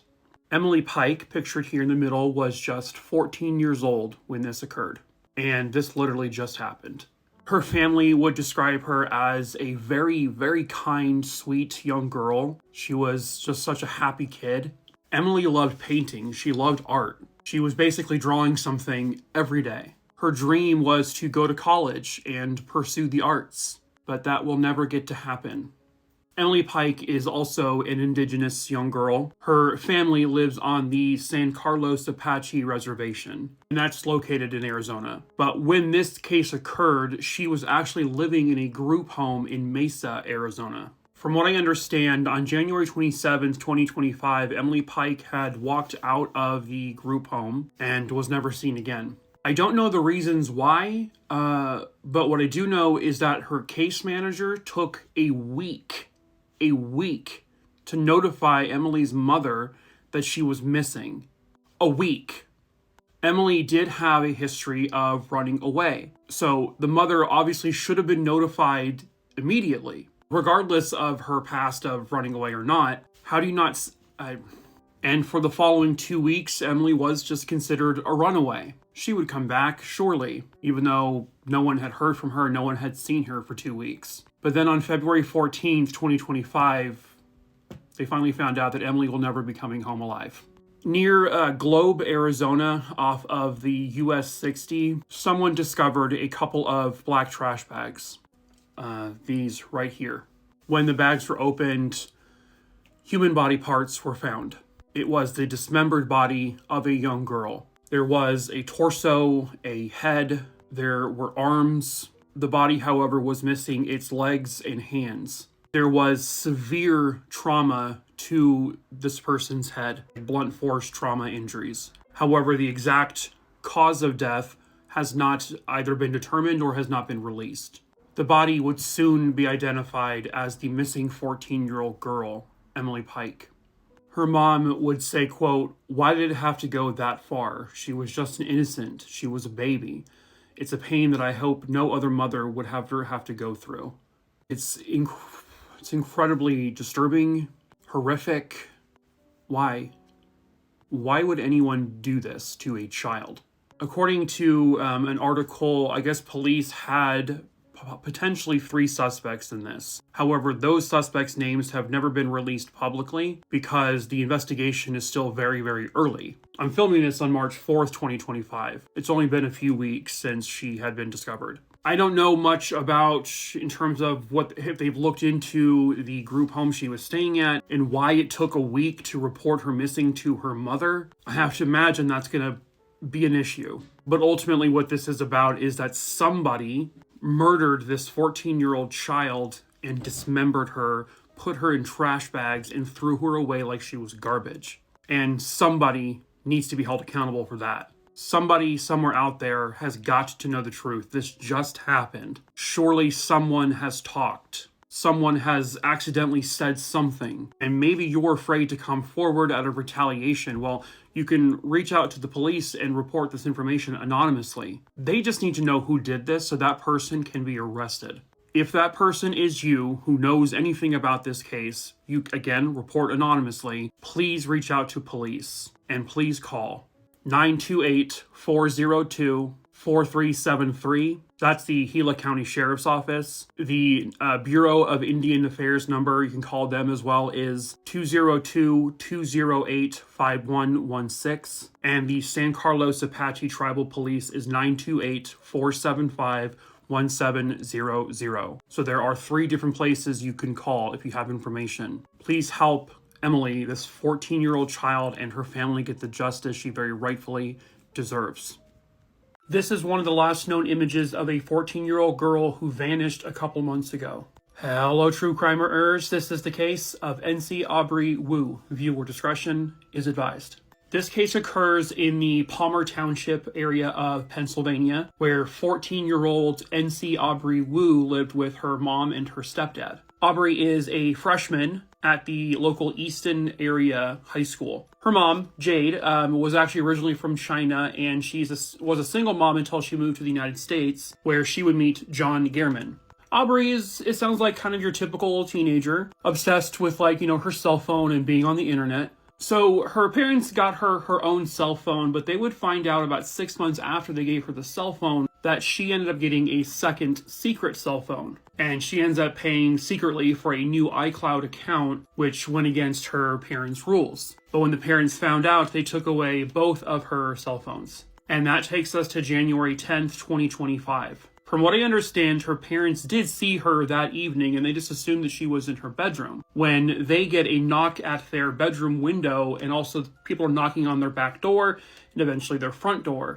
What they found out was this was the police had come to their house to do a welfare check on Aubrey. And her stepdad at the door there, basically you can hear on Ring cameras calling out for Aubrey, where are you? And once they go to her bedroom, she's not there.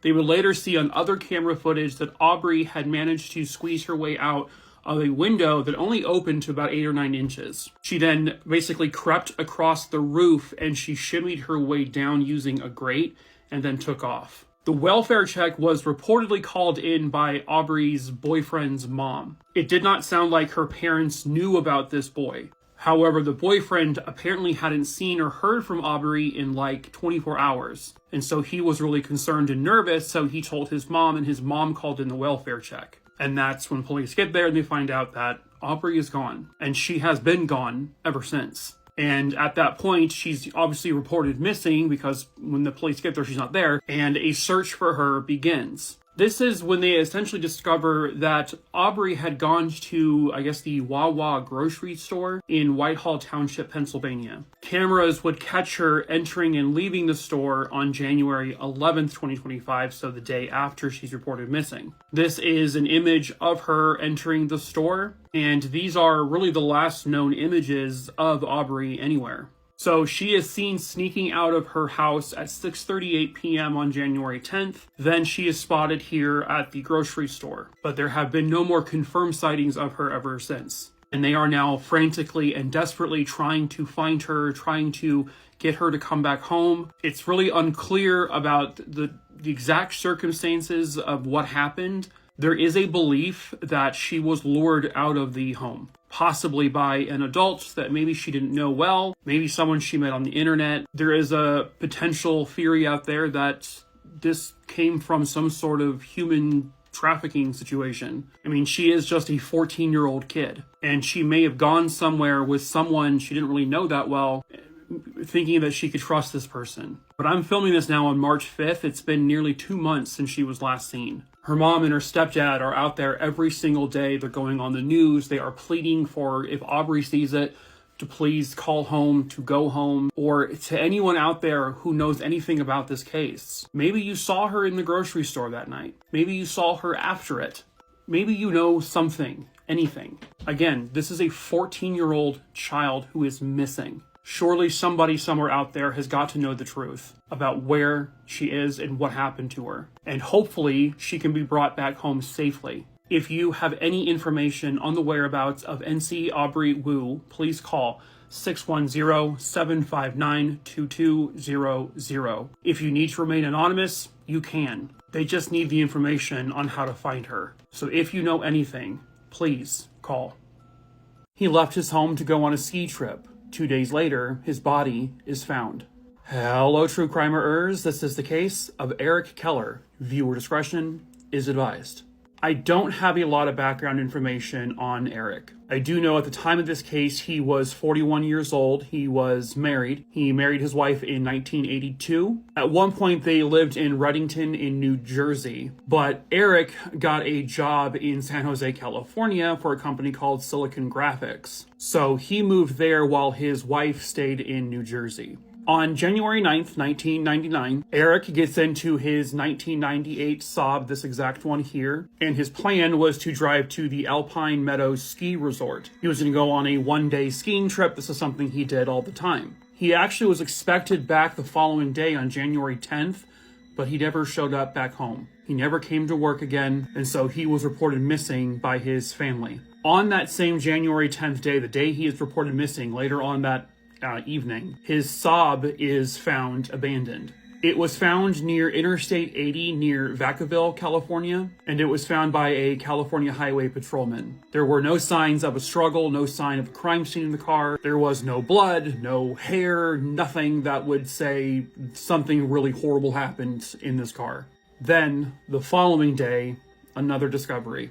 Roughly a half a mile away from where his car was found, the partially clothed body of Eric Keller was found.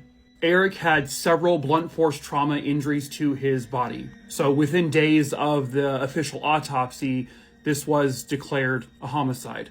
Someone intentionally killed him. When police are investigating this case, they found out that he was last physically seen by people actually on January 8th, 1999. He made a purchase somewhere in Campbell, and they also came across some information that there was a vehicle found near the scene where Eric Keller's body was found around the same time he would have probably been dumped there. That car was seen on January 10th, 1999, again, near where his body was eventually found. And there were two individuals seen in that car. It was a cream-colored 80s modeled Dodge Caravan or Plymouth Voyager, and it had no luggage racks on top.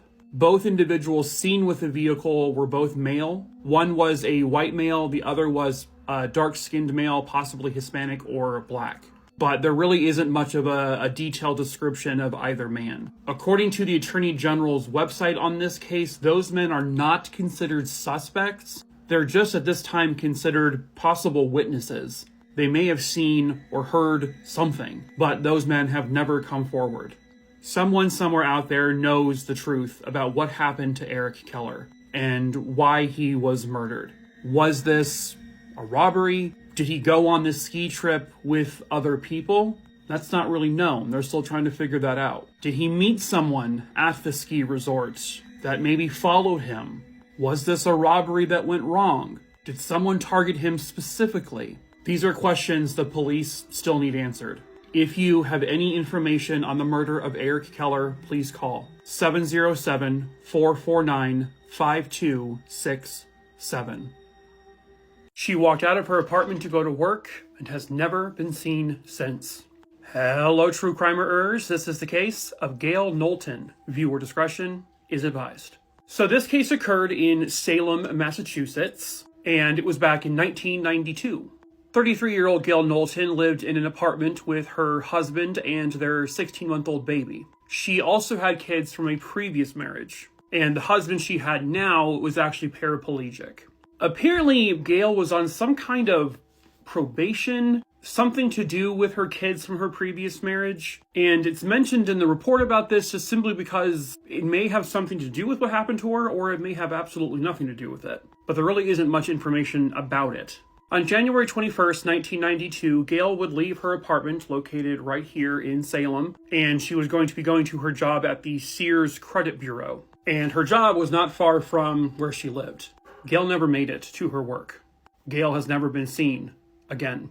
The 33-year-old woman just vanished, fell off the face of the earth. She would be reported missing really quickly, and neighbors would come forward to state that on the night before she disappeared, they heard loud arguing coming from Gail's apartment. The belief is that she was having an argument with her husband. His name was Edward, which arguing with your spouse is not against the law, and it doesn't mean you did anything to them. It also needs to be noted that he himself was paraplegic and really was not very mobile at all. He willingly let police into the apartment. They searched it from top to bottom and they found nothing suspicious. There was no signs of foul play, and Edward was always incredibly cooperative. Police were stumped. They had no idea how to investigate this. Eventually, they would contact the show Unsolved Mysteries, and this also helped them get the help of a well-known psychic from that time, this woman here, Laurie Cabot. She was a renowned witch and psychic. She has assisted with numerous investigations. I've actually covered cases before where she was involved. But the police were basically desperate. They needed something. And so they gave her the very, very basic info about Gail. Nothing personal or anything. And she did her thing. She says in her vision of Gail that Gail had left her apartment that day, happy as can be, and on her way to her car, she ran into an acquaintance, a male acquaintance. But in this vision, this person's name was not revealed. She said that Gail and this unknown male talked, they were happy, they were joking, it was fun, and somehow this man convinced Gail to get into his vehicle. And he started driving towards New Hampshire. According to her vision, and the feeling she's getting is that Gail had no negative feelings about what was going on. She was not concerned or afraid. She trusted this individual. Then she says they stop at Mount Washington, which is located in New Hampshire. And that's when this unknown male took out a knife and began to tease Gail with it. Gail, still thinking it was something, just being silly, but then he became more rough, and she began to become afraid. He demanded that Gail get out of the truck and walk towards the edge of a cliff, and Gail would say, "Quit playing around." The man became angry and pushed Gail, and she fell over a cliff down an embankment, and then the man took off. Laurie would say that she doesn't know if Gail died from falling or if she died from exposure after falling and not able to move. It was in a very remote and desolate location, but that's basically where her vision ends. They go to this area where the vision said, she would be, but they didn't find her. They found no traces of Gail. They still haven't to this very day. I do know that Laurie Cabot has actually been right before. She has given correct predictions and had correct visions. I don't know if that's, just coincidence or if it's really her gift. All I know is that in this case, it did not lead to finding Gail. She said this man drove a dark-colored pickup truck. The man may be involved with drugs. And again, it is someone that Gail knew and knew well enough and trusted enough to get into his car. She even gave police a very specific location to search for Gail's body, a place called Daily Cop Road at the base of Mount Washington. But like I said earlier, she wasn't found. Now, I guess Laurie drew some sort of composite drawing of this man or helped come up with a composite drawing, but that was never released to the public for some reason. I'm guessing it's because, it came from a psychic, so they don't really know how reliable it's going to be. Eventually, Gail's husband and their child move away to New Hampshire themselves, and in 2007, Edward, her husband, died, never knowing what happened to his wife. Despite there being the witnesses saying that there was an argument coming from the apartment that night, the night before she disappeared, it doesn't sound like anyone really believes Edward had anything to do with her disappearance. One, he just wasn't physically able to, and two, they just couldn't find any evidence of it. Couples argue. It's the thing, That doesn't mean that harm came her way from him simply because they were a married couple who yelled at each other. Somebody knows what happened to Gail. She went away with someone because her car was still parked at the apartment building. She was abducted by someone. Someone had to have seen or heard something. Someone somewhere out there has got to know the truth, and perhaps that someone is you. If you have any information, please call 978-745-8908. It became known as the murders at Mushroom Mines. Hello, true crimerers. This is the case of Cheryl and Gary Young. Viewer discretion is advised. Gary Young was born in 1957. He grew up with 3 siblings, and eventually he would make his living as a boilermaker, and he lived in Kentucky. Cheryl was born in 1959, and she grew up in a really big family. She had 6 sisters and a brother. And she had been working with Altel Communications. I guess she was doing, she was an assignment specialist. Now, Gary and Cheryl met at the American Quarter Horse Society. And once they met, they hit it off and they would eventually get married. Now, they did not have any children together, but Gary had a son named Andrew Young.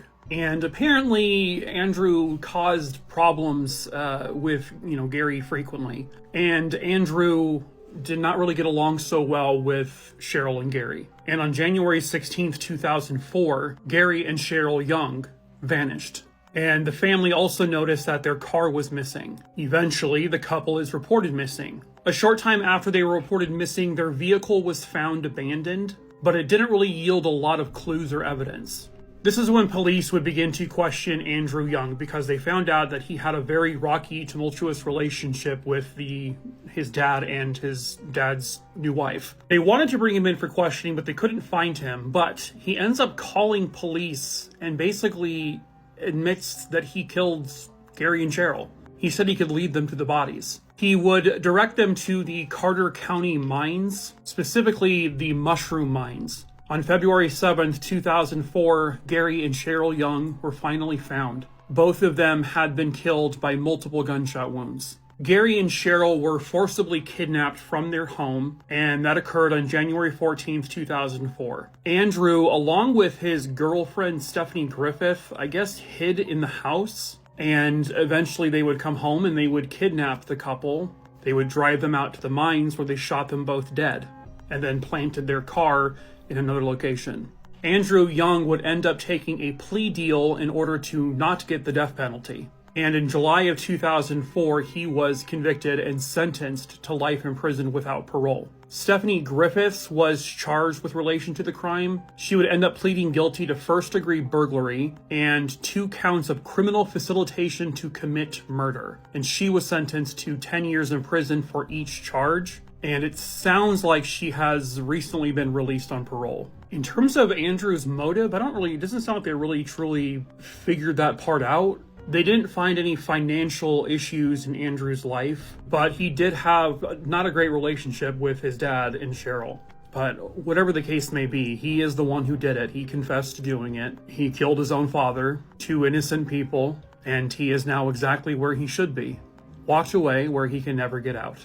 And so in the end, Cheryl and Gary Young got the justice they very rightfully deserved. All that remained was her bike and a couple newspapers. Hello, true crimeers. This is the case of Genette Tate. Viewer discretion is advised.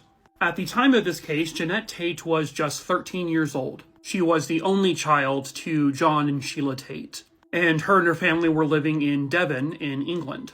The 13-year-old girl would deliver newspapers around Devon. On Saturday, August 19th, 1978, she goes to the White Horse to pick up the newspapers she was going to deliver that day. She would get on her bike, and this is her mother pictured here, and she began to deliver. Genette was last seen sometime around or a little after 3:30 p.m. that day. She was seen by 2 friends of hers. When they came across Genette, she had delivered about 14 papers at that point. Genette gave them a paper, and then Genette got back onto her bike after she was talking to them, and she continued to go down the lane. And I think this is the lane as it looks today.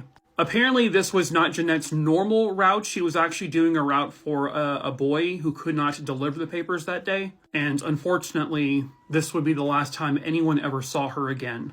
7 minutes later, her friends who had just talked to her, they begin to walk up the hill, and when they do so, they stumble across a scene. Genette Tate's bike is lying on the ground, and there are newspapers strewn about. There was no sign of Genette, though. The bike was not damaged whatsoever. There were no skid marks for tires in the road, and nobody saw or heard anything in terms of if she was abducted or hit by someone. She just was gone. She is very soon reported missing. She was reported missing to both Devon and Cornwall police. Police would investigate the bike because, at first there was that theory that maybe this was a hit and run. But again, like I said earlier, there was no damage whatsoever to her bike, not a single dent. and there was no indications that a car had slammed on its brakes or sped away. Witnesses would later come forward to police to state that they think they saw a maroon-colored car drive in that area around the time that this would have happened to Genette. Some people described it as a maroon Triumph car, and this is a composite drawing of the man that was seen driving that vehicle. Is this the person who did something to Genette? They don't know, but this person has never come forward. He was described as being in his early 20s. He had a very pale complexion, dark short hair, and was wearing a light-colored shirt. Meanwhile, her parents and police, friends, family are all out there searching for Genette. But unfortunately, they do not find her. They do not find any other traces of her. All they ever found was that bike and those newspapers. They put out as much attention as they could in newspapers, on the news, and they got tips here and there, but nothing ever led to them finding her. And they did a very, very thorough search for this little girl. How does a person like that just vanish within minutes of last being seen by someone? They know that Genette did not just suddenly run away on her own. She had never really done that before. She was also really excited for an upcoming family vacation, which she had been saving a lot of money for, and all of that money was found in her room. All of her belongings were found there. She had nothing on her, so there's no way she just ran away. They also ruled out this being a robbery because she did have cash from the newspaper on her bike. That cash was still there. So they ruled out that. They ruled out the runaway. They ruled out the hit and run. This had to have been an abduction. Someone had to have forcibly taken her. A serial killer named Robert Black would soon become a very likely suspect in her disappearance. This is what Robert Black would have looked like around that time that this occurred. There is some resemblances to this image. So in 1994, Robert Black is actually in the early 90s found guilty of at least 4 child murders. He had been working as a delivery driver at the time of Genette's disappearance, and he was working in that area. I don't think he was driving a maroon-colored car, though. So police would end up interviewing him in prison with regards to the Genette Tate disappearance, and he really didn't give them anything. There is, from what I understand, a pretty significant belief that Robert Black was responsible for Genette's death, because they do believe that she is gone, that she isn't just, out there somewhere, that she likely died that day or very soon after it. But Robert Black has really kind of been like the sole focus on who would have likely done this. But police never had any evidence, not substantial evidence, to prove that he did. By 2016, they believe they were a few weeks away from presenting their case to the Crown in order to get Robert Black charged with her murder.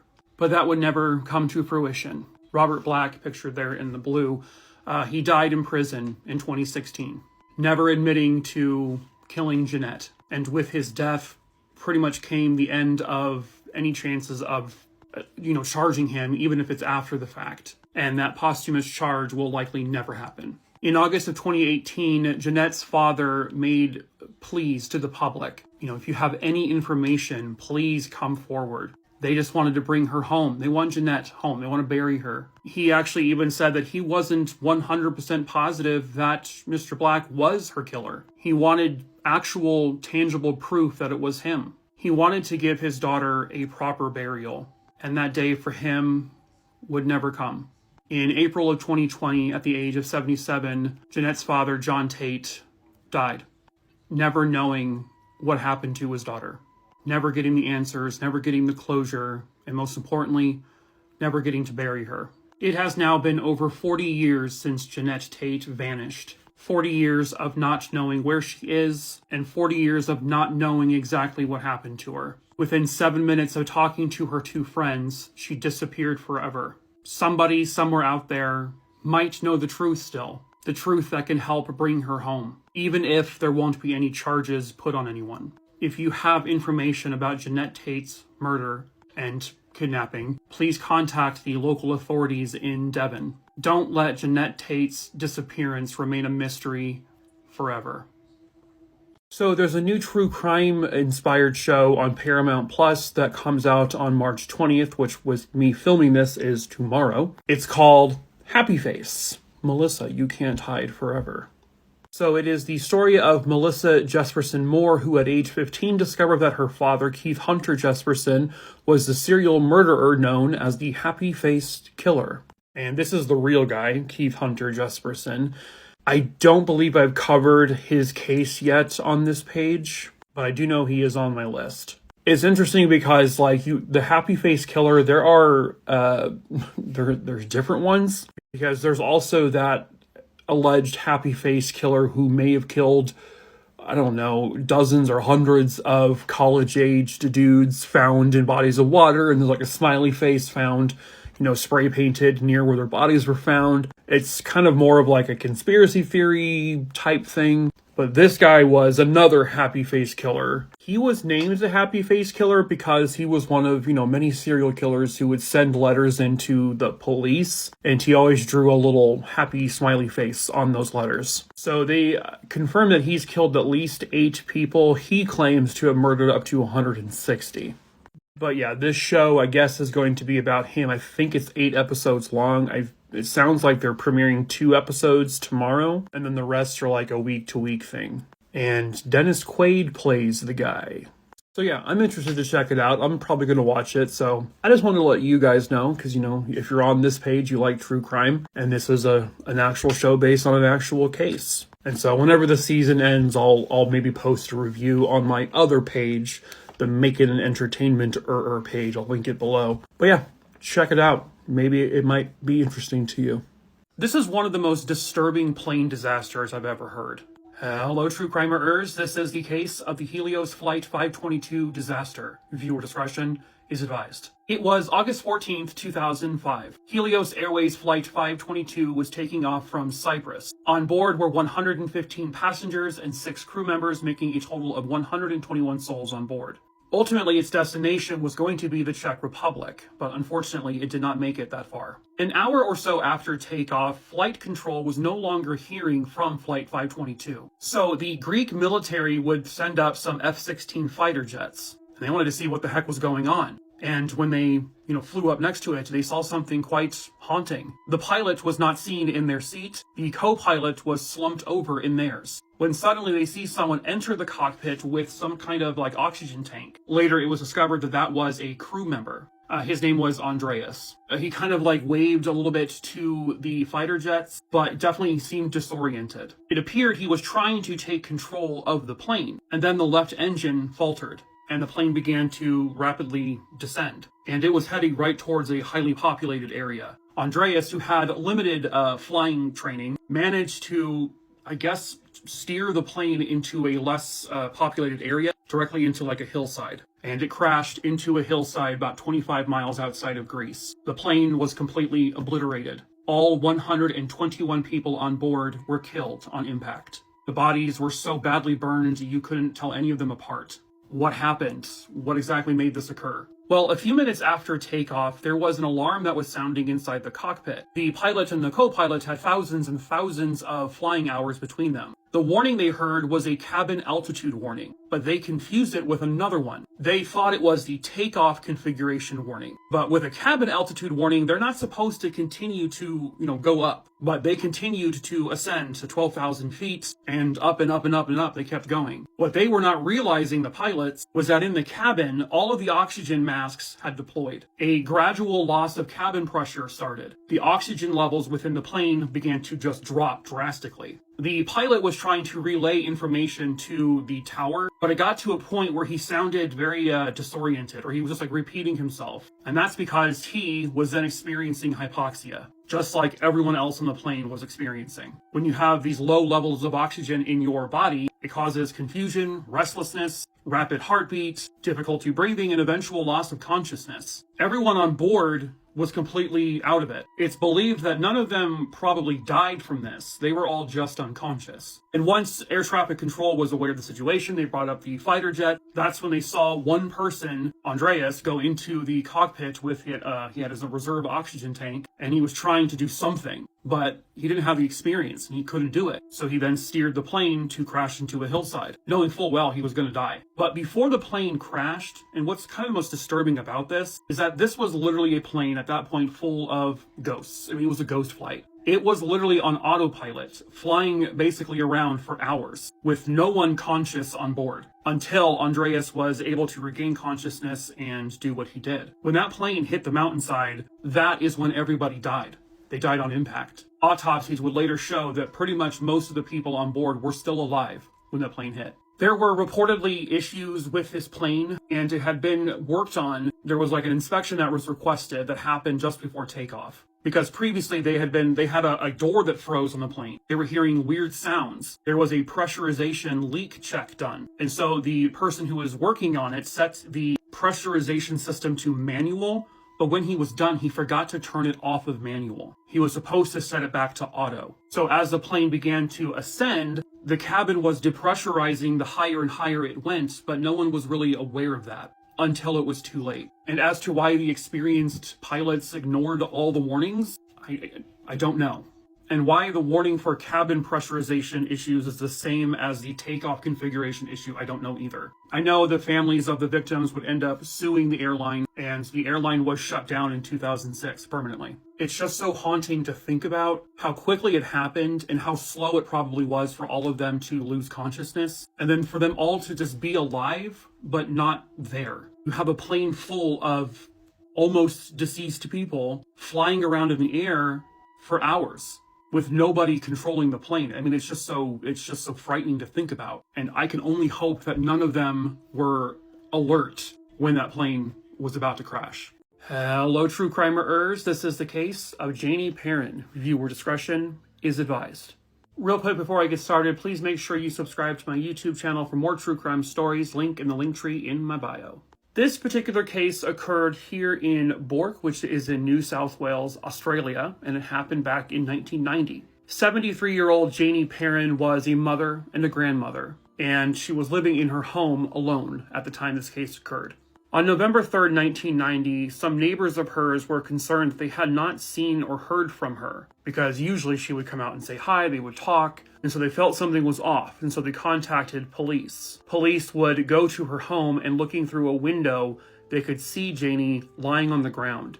When they were finally able to get inside, they discovered that she had been bludgeoned to death, and later they determined that she was also brutally sexually assaulted.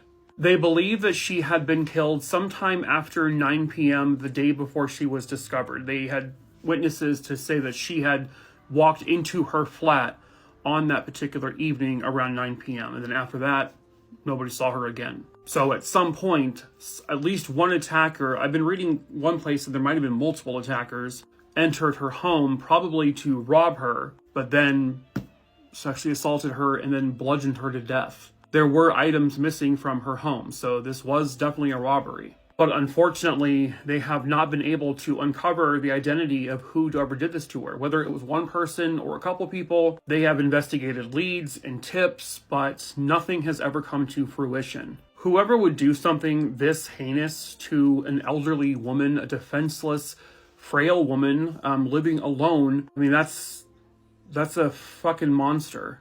I mean, every killer is a monster, of course, but I don't know, there's just something different and extra when you do it to an elderly person or a child. It has been 34 years since this brutal murder, and police still have not made any arrests. That doesn't mean that her killer isn't still out there. Somebody somewhere out there has got to know the truth about what happened to Janie Perrin or who did this to her. There is currently a $100,000 reward for any information that helps lead to the capture of her killer. If you have any information on the murder of Janie Perrin from November of 1990, please call, and this is an Australian phone number, 1-800-333-000. She thought he was asleep in his car, but it was much worse than that. Hello, true crimerers. This is the case of John Jeffery. Viewer discretion is advised. This case occurred in Des Moines, Iowa back in 1990. 31-year-old John Wayne Jeffery was out at a bar that night, a bar called Leo's Lounge. It was May 29th, 1990, when John had left the bar and got into his car, a 1970 Chevy Chevelle. Patrons inside the bar would hear what sounded like a gunshot coming from outside, so a couple of them go out there, but they don't see anything. One of the employees of the bar had walked outside and looked inside John's car and saw him in it. He had been kind of slouched over, but it appeared that he had been sleeping, and so she didn't really think much of it. When she comes back the following morning for work, John Jeffrey's car is still in the parking lot, and he is still in the driver's seat, slumped over. She knocks on the door to wake him up, and she gets no response. This is when she realizes, now that it's lighter outside and she can see more, he had blood on him. He was dead. When police arrived, they found a .410 sawed-off shotgun outside the car. There was a shotgun shell found inside Jeffrey's, clamped hand. And then there were other shotgun shells found on the passenger seat. However, he was not shot by the shotgun. He was killed with some sort of small caliber weapon.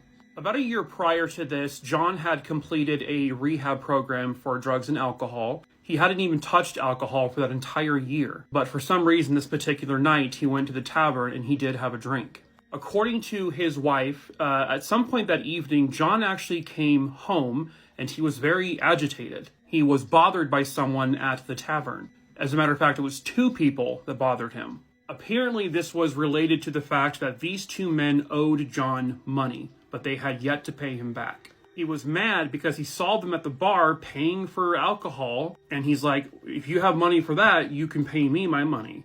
And according to the wife, John says that the 2 men laughed at him. So then he goes home, tells his wife the story, and retrieves his sawed-off shotgun. He told her, I just want to scare them. And apparently when he left the house, the gun was not loaded, and nowhere in the house were there any shotgun shells. So they don't know exactly at what point he got the shells, or if they were already in his car. But then something happens, where he goes back into the bar, and then he leaves again, gets into his car, a single gunshot is heard, and he is dead. Who those 2 individuals were, I don't know of how thoroughly they've investigated them, but what I do know is they have never been arrested. No one's ever been charged with the crime. I know police interviewed them, and they also interviewed everyone who was at the bar that night. They interviewed friends, family, neighbors, just to kind of get an idea, about John, but it has never led to anything substantial. The police do believe that there were probably witnesses who actually saw the murder happen, but are terrified to come forward, or at least were terrified back then. And maybe by now they've just sort of kind of forgot the incident, put it behind them. And those 2 men are probably considered suspects, but they just don't have any evidence or proof to actually arrest them. And they need kind of that missing link. They need someone to come forward. Somebody somewhere out there, like we always say, has got to know the truth. Perhaps that someone is you. It's been well over 30 years now. You may no longer have any connection to those people, and you may hold the key to finally getting this solved. And whatever his intentions were that night, he was the one who was killed. And when you kill someone, you gotta face the music, you gotta go to trial, and a jury of your peers has gotta say whether or not they think you were guilty or not. So if you have any information on the 1990 murder of John Jeffrey, please call 515-283-4864. This man was recently executed in Indiana, and this is why. Hello, true crimerers. This is the case of Joseph Corcoran. Viewer discretion is advised.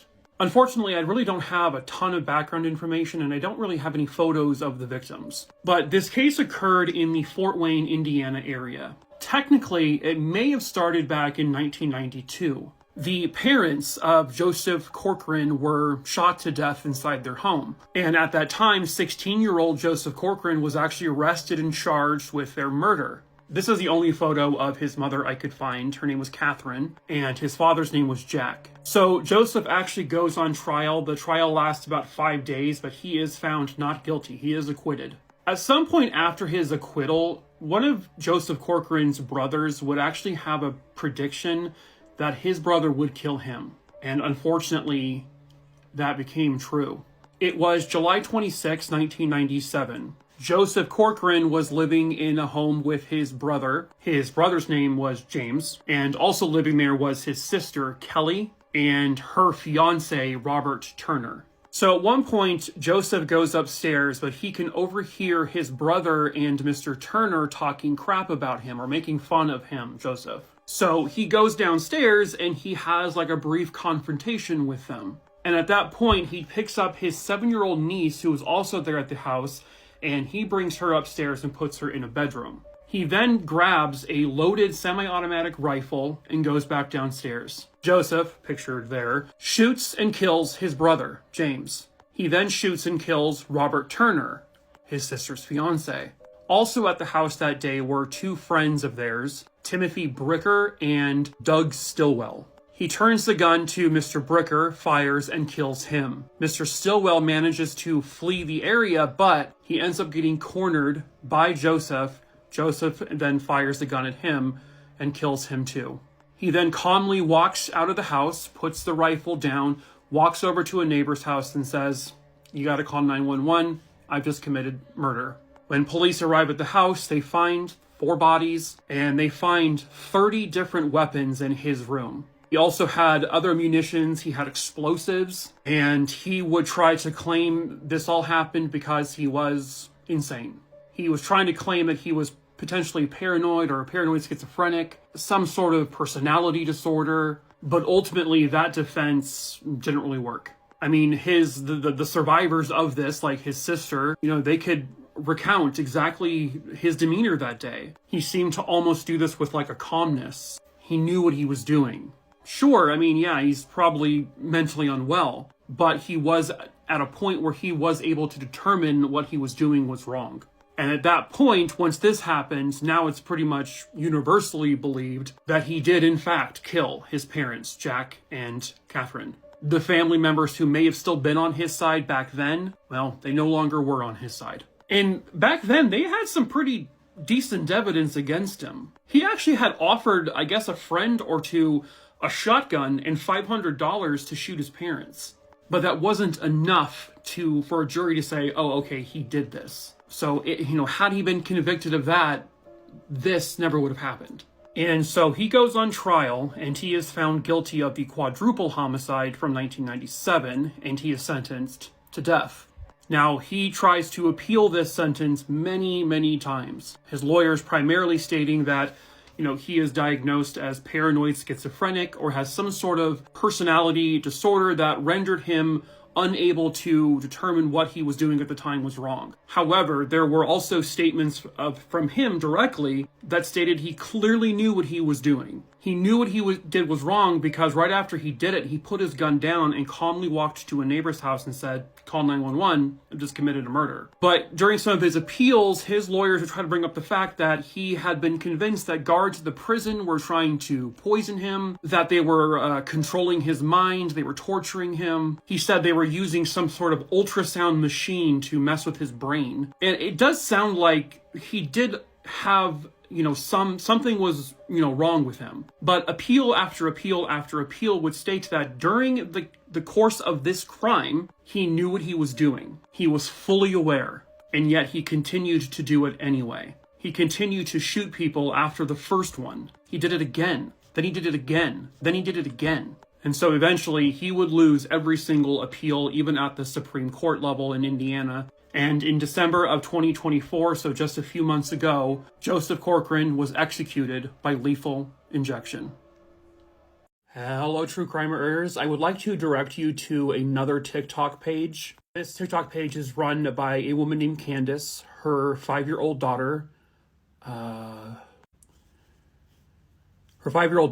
was raped by the child's father.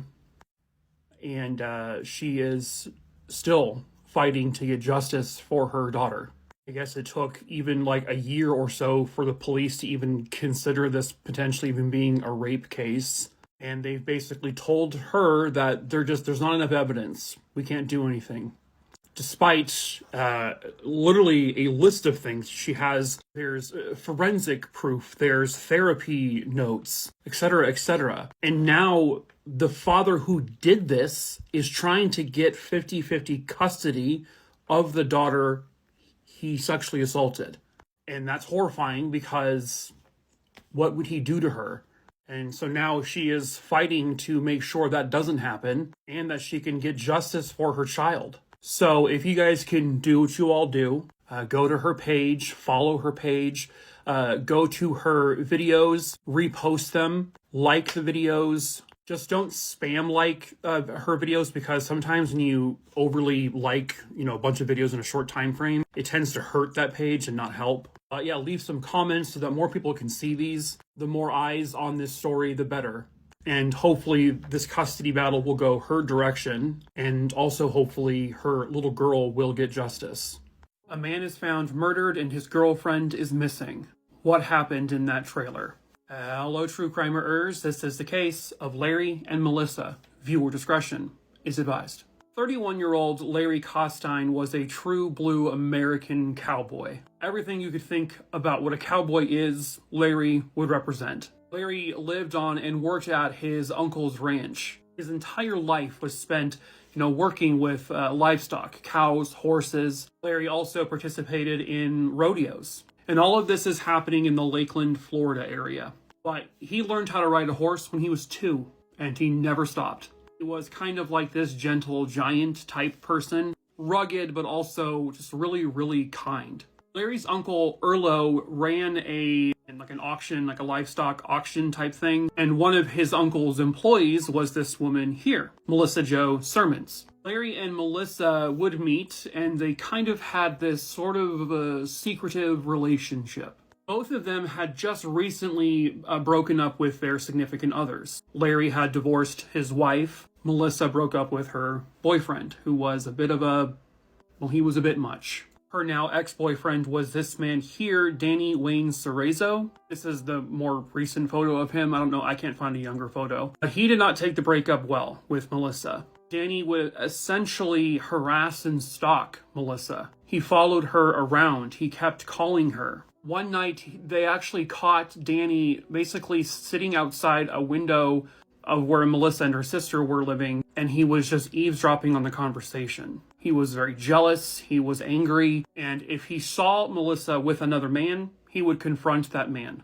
publicly or not.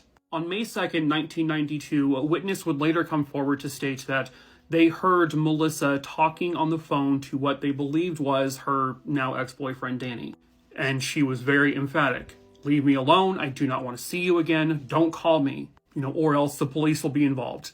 And that's when she told him on the phone, I'm now dating Larry. And it's a big thing for me right now. Later that evening, Larry and Melissa had gone to a rodeo. This was in Dade City, Florida. And that night, Larry and his rodeo partner would end up winning that particular competition that night and were awarded a few $100. Afterwards, Larry and Melissa would go out to breakfast with a friend. That was about 2 o'clock in the morning. They were in perfectly good spirits. It's believed that sometime after 4 o'clock in the morning, Larry and Melissa arrived back at Larry's trailer to head in and go to sleep for the night. By May 4th, Melissa had not shown up to work. She had not called.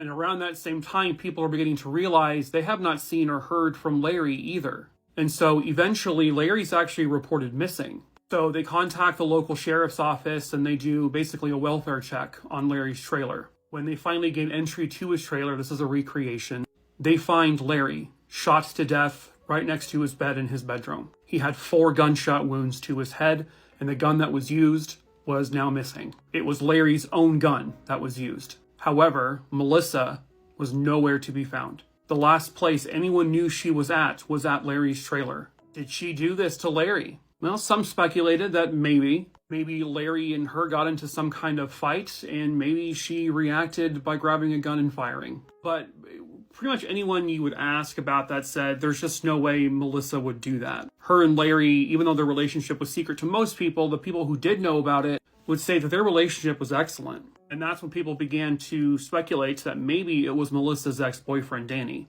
Danny would be accused of going into that trailer and killing Larry after he probably followed or stalked them that day, and then possibly kidnapped Melissa and did something to her. One of the investigators who worked on this case said they didn't really believe Danny was involved because they said if Danny was involved, he wouldn't have done this in the trailer. I'm not really sure why he wouldn't have done it in the trailer. I don't know why the cop thought that. That being said, when Danny was questioned, he denied having anything to do with it. He reportedly had an alibi, which apparently police checked out and were able to confirm. But they also don't know exactly when Larry was shot, because he wasn't found for a couple of days. So they really couldn't exactly narrow down the exact window of time where he was actually killed, which meant that Danny's alibi was only partial. But then, fast forwarding all the way to 2013, police would then change their minds. They now stated in 2013 that Danny and his brother, Joseph Cerezo, were the suspects in this case. According to police, they now have physical evidence that could potentially place them at the scene of the crime. This evidence came up after following up on several new leads. The police now believe that Melissa was murdered that same night, or at least within a day or so of being kidnapped from that trailer. Danny and his brother had been involved in drug trafficking. They had also been in and out of prison over the years for things like burglary, theft, fraud, drug possession, etc., etc. Joseph died in 2008. Reportedly, before he died, he told his cellmate that he was there the night that Larry was murdered and Melissa was taken from the trailer and then later killed. He told his cellmate that he and his brother Danny had seen Larry and Melissa at the rodeo that night. They saw them kissing. This made Danny furious. He then told the cellmate that they followed the couple back to Larry's trailer. They both held the couple at gunpoint when they then just shot Larry 4 times in his head and then took Melissa out of the trailer and killed her and buried her in a swamp. However, Melissa has still never been found.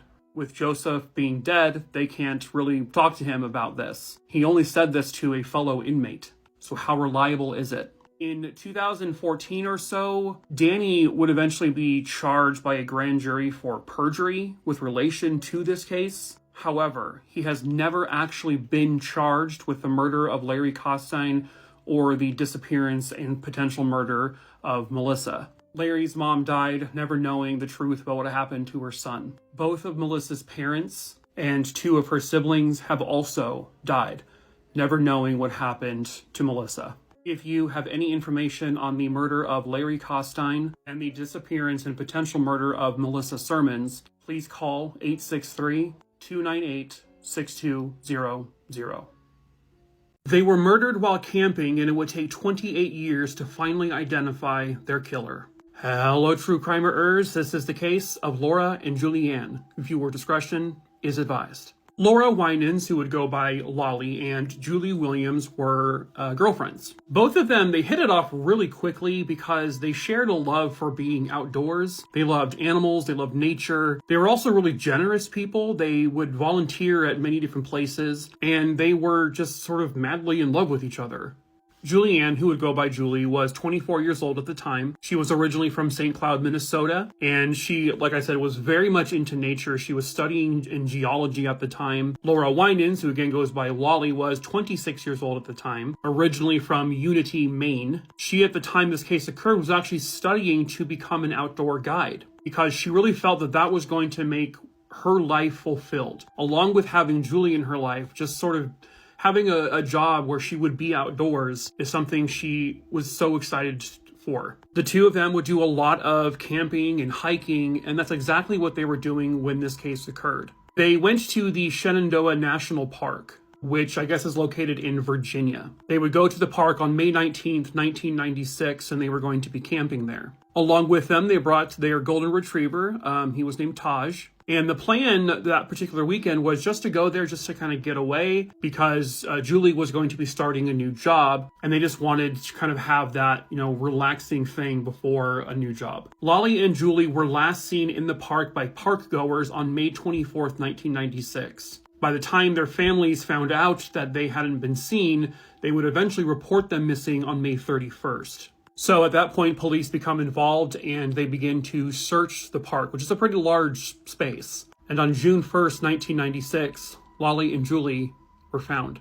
They had both been murdered and they were found near an abandoned campsite. This was a quarter-mile from Skyline Drive, and it was right off the Appalachian Trail. Laura was found inside their tent. Julianne was found inside her sleeping bag, but thrown into an embankment nearby. Both of them had their hands bound. Their mouths were both gagged, and both of them had their throats slit.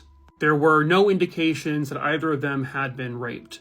And because they were a lesbian couple, this definitely sparked some fear. This was the mid-90s, where unfortunately this thing happened too often, where people were killed for being gay. But they weren't sure if that was the motive here or not. But it definitely sparked a lot of fear just in the community in general. The people who lived there, the people who used to camp there. I mean, this is people who were interviewed the morning the bodies were found. You know, obviously they were in complete and utter shock. At one point, this man here, Daryl David Rice, was considered a suspect in the case. In 1997, he had been arrested for abducting a woman who was able to escape, and that happened in Shenandoah Park. He actually got an 11-year sentence for that crime, and that obviously happened after the double homicide. He would actually end up being charged for the murder of Julianne and Laura in 2002. Police believed that he killed them because they were gay. He had a lot of hatred for gay people. He actually said that those two women deserved to die because they were lesbian whores. He also had very bad relationships with women. You don't say. He was actually caught on videotape entering Shenandoah Park on May 25th and May 26th, so they could place him in the park. But they had forensic evidence at the time, and they were able to test that evidence pretty well. Technology had advanced enough by that point, and not a single shred of that evidence connected to Daryl. They've had DNA, they had hair samples, they had a lot. That didn't match the girls, but also did not match him. So in 2004, all charges against him for this particular case were dropped. He would eventually go to prison for various other horrible crimes. Hey, have a face, why don't you? In 2024, police finally announced they had their suspect. They took all of the evidence from the crime scene, clothing, etc., and they had everything retested to see if they could find additional DNA. And they did. They actually found quite a bit. None of that DNA matched the girls, and it didn't match their first suspect, Daryl. It ended up matching this man here, Walter Leo Jackson. By the time they got his name linked to the case, the reason why they knew it was him was because he'd already been in prison by the time they figured this out, because he had committed a series of rapes. So his DNA had to be in the system. But he died in prison in 2018, and he died at the age of 70. On June 20th, 2024, the FBI officially called him the suspect in this case. Not only did DNA match to him, but also vehicles that were seen at the park that day matched vehicles that he used to drive. And so they knew it was him. But unfortunately, justice would never come. And his motive for killing these two women, also unknown. It could have been a hate crime. Could have been some sort of robbery gone wrong. Could have been just because they were there, he saw them, and he wanted to kill. We'll never know. And unfortunately, these two women did not get proper justice. But at least the person who killed them is finally off of this earth forever. She was no more than 100 feet from home, but has never been seen since. Hello, true crimerers. This is the case of Laura Ayala. Viewer discretion is advised. Laura Ayala, pictured here, was just 13 years old, living in Houston, Texas with her family. She was just a happy kid who loved her family, she loved school, always on her best behavior, but unfortunately, she only got 13 years, because one day someone took her.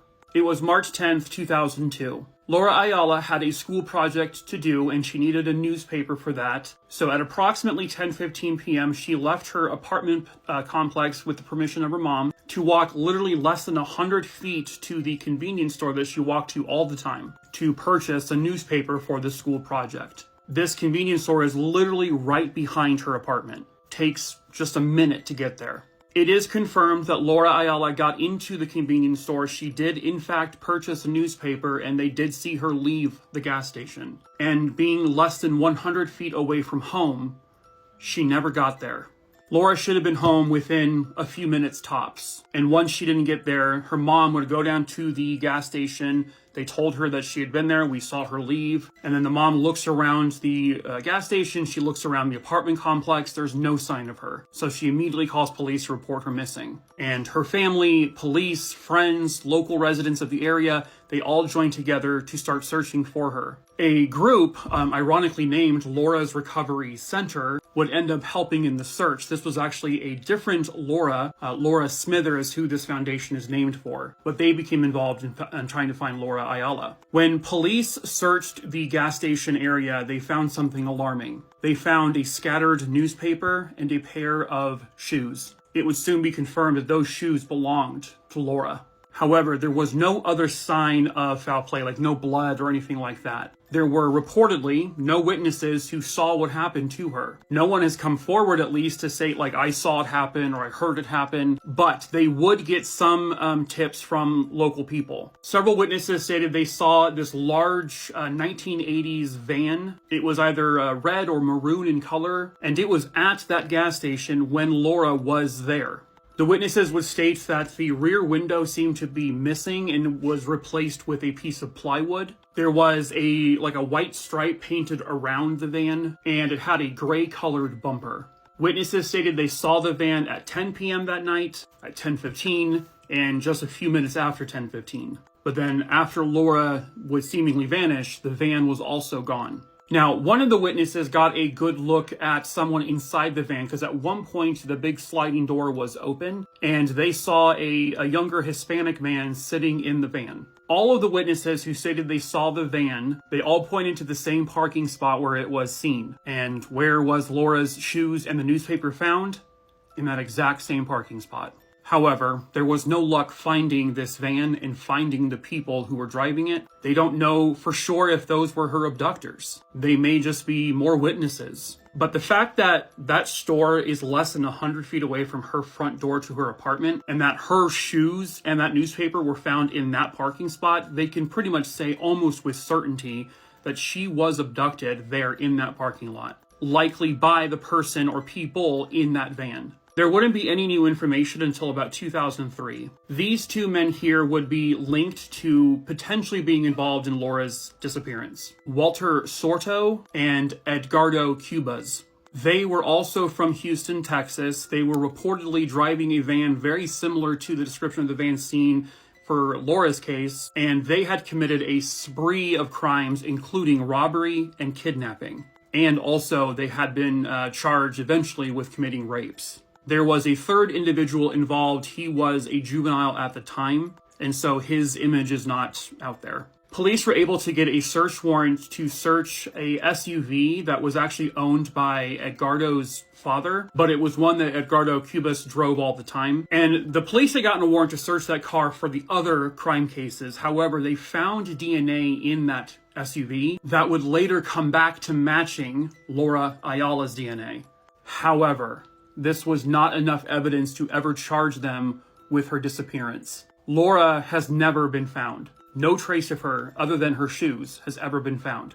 Now, the two men I just been talking about, they had also been charged with murder, and they would eventually be convicted of capital murder completely unrelated to Laura's case. There is a belief that they were likely involved in Laura's case, but they can't say for sure. And again, none of them have ever been charged. Something happened to Laura in that parking lot. And I think it's safe to say that that thing was she was kidnapped. And she was probably kidnapped by whoever was driving that van. Somebody somewhere out there has got to know the truth about what happened to Laura that day. Perhaps that someone is you. Please note, you can report your information anonymously if you're afraid to come forward. Just tell them anonymously, whatever you know. So if you have information, please call 713-731-5223. She sat unidentified for 40 years, but now she finally has a name. Hello, true crimerers. This is the case of Lily Prendergast. Viewer discretion is advised. This case started back on October 27th, 1981 in Sacramento, California. Near an overpass of the I-5 freeway, someone would stumble across the partially skeletonized body of a person. When the coroner took the body in, they determined that this was the body of a younger female, and she had been dead from somewhere between 1 to 5 months. This is a recreation of a tattoo that she had on her buttocks.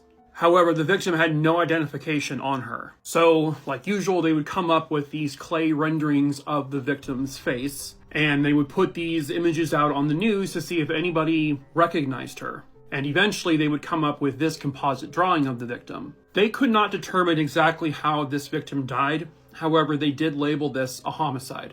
They knew enough to determine that she had been murdered. But for 40 years, she remained unnamed. When in 2020, familial DNA would help crack this case, at least part of it. The Jane Doe from 1981 finally had a name, Lily Ann Prendergast. She had been born in April of 1955, And so at the time of her death, she would have been 26 years old. According to family, Lily had last been seen by her family in 1980 in Dallas, Texas. The last time they saw her, she had gotten into some kind of fight with family and she left the house. Lily was known to hitchhike. She was known to kind of be gone for very long periods of time. And so her family, it didn't sound like they really reported her missing for quite a long time, just because this was kind of normal for her. They just had no idea that she was finally found in 1981 off the side of a freeway in California. Lily had been to places like Ohio, Florida, Georgia, and Texas, and of course then she was found in California, and she had acquaintances in all of those places. It's not really known exactly where she went after that argument she had in Texas. And it's not known if she hitchhiked or if a friend picked her up. There really is no information whatsoever on that. All they know is that she somehow ended up in Sacramento, California, under an overpass, murdered.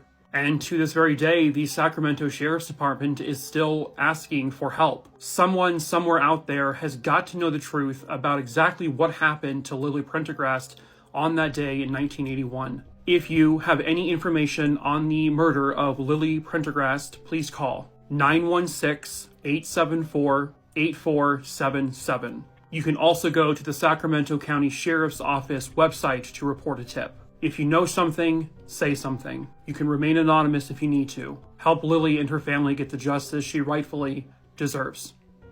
She became just the second woman to ever be featured on the FBI's Most Wanted list. Hello, true crimerers. This is the case of Marie Arrington. Viewer discretion is advised.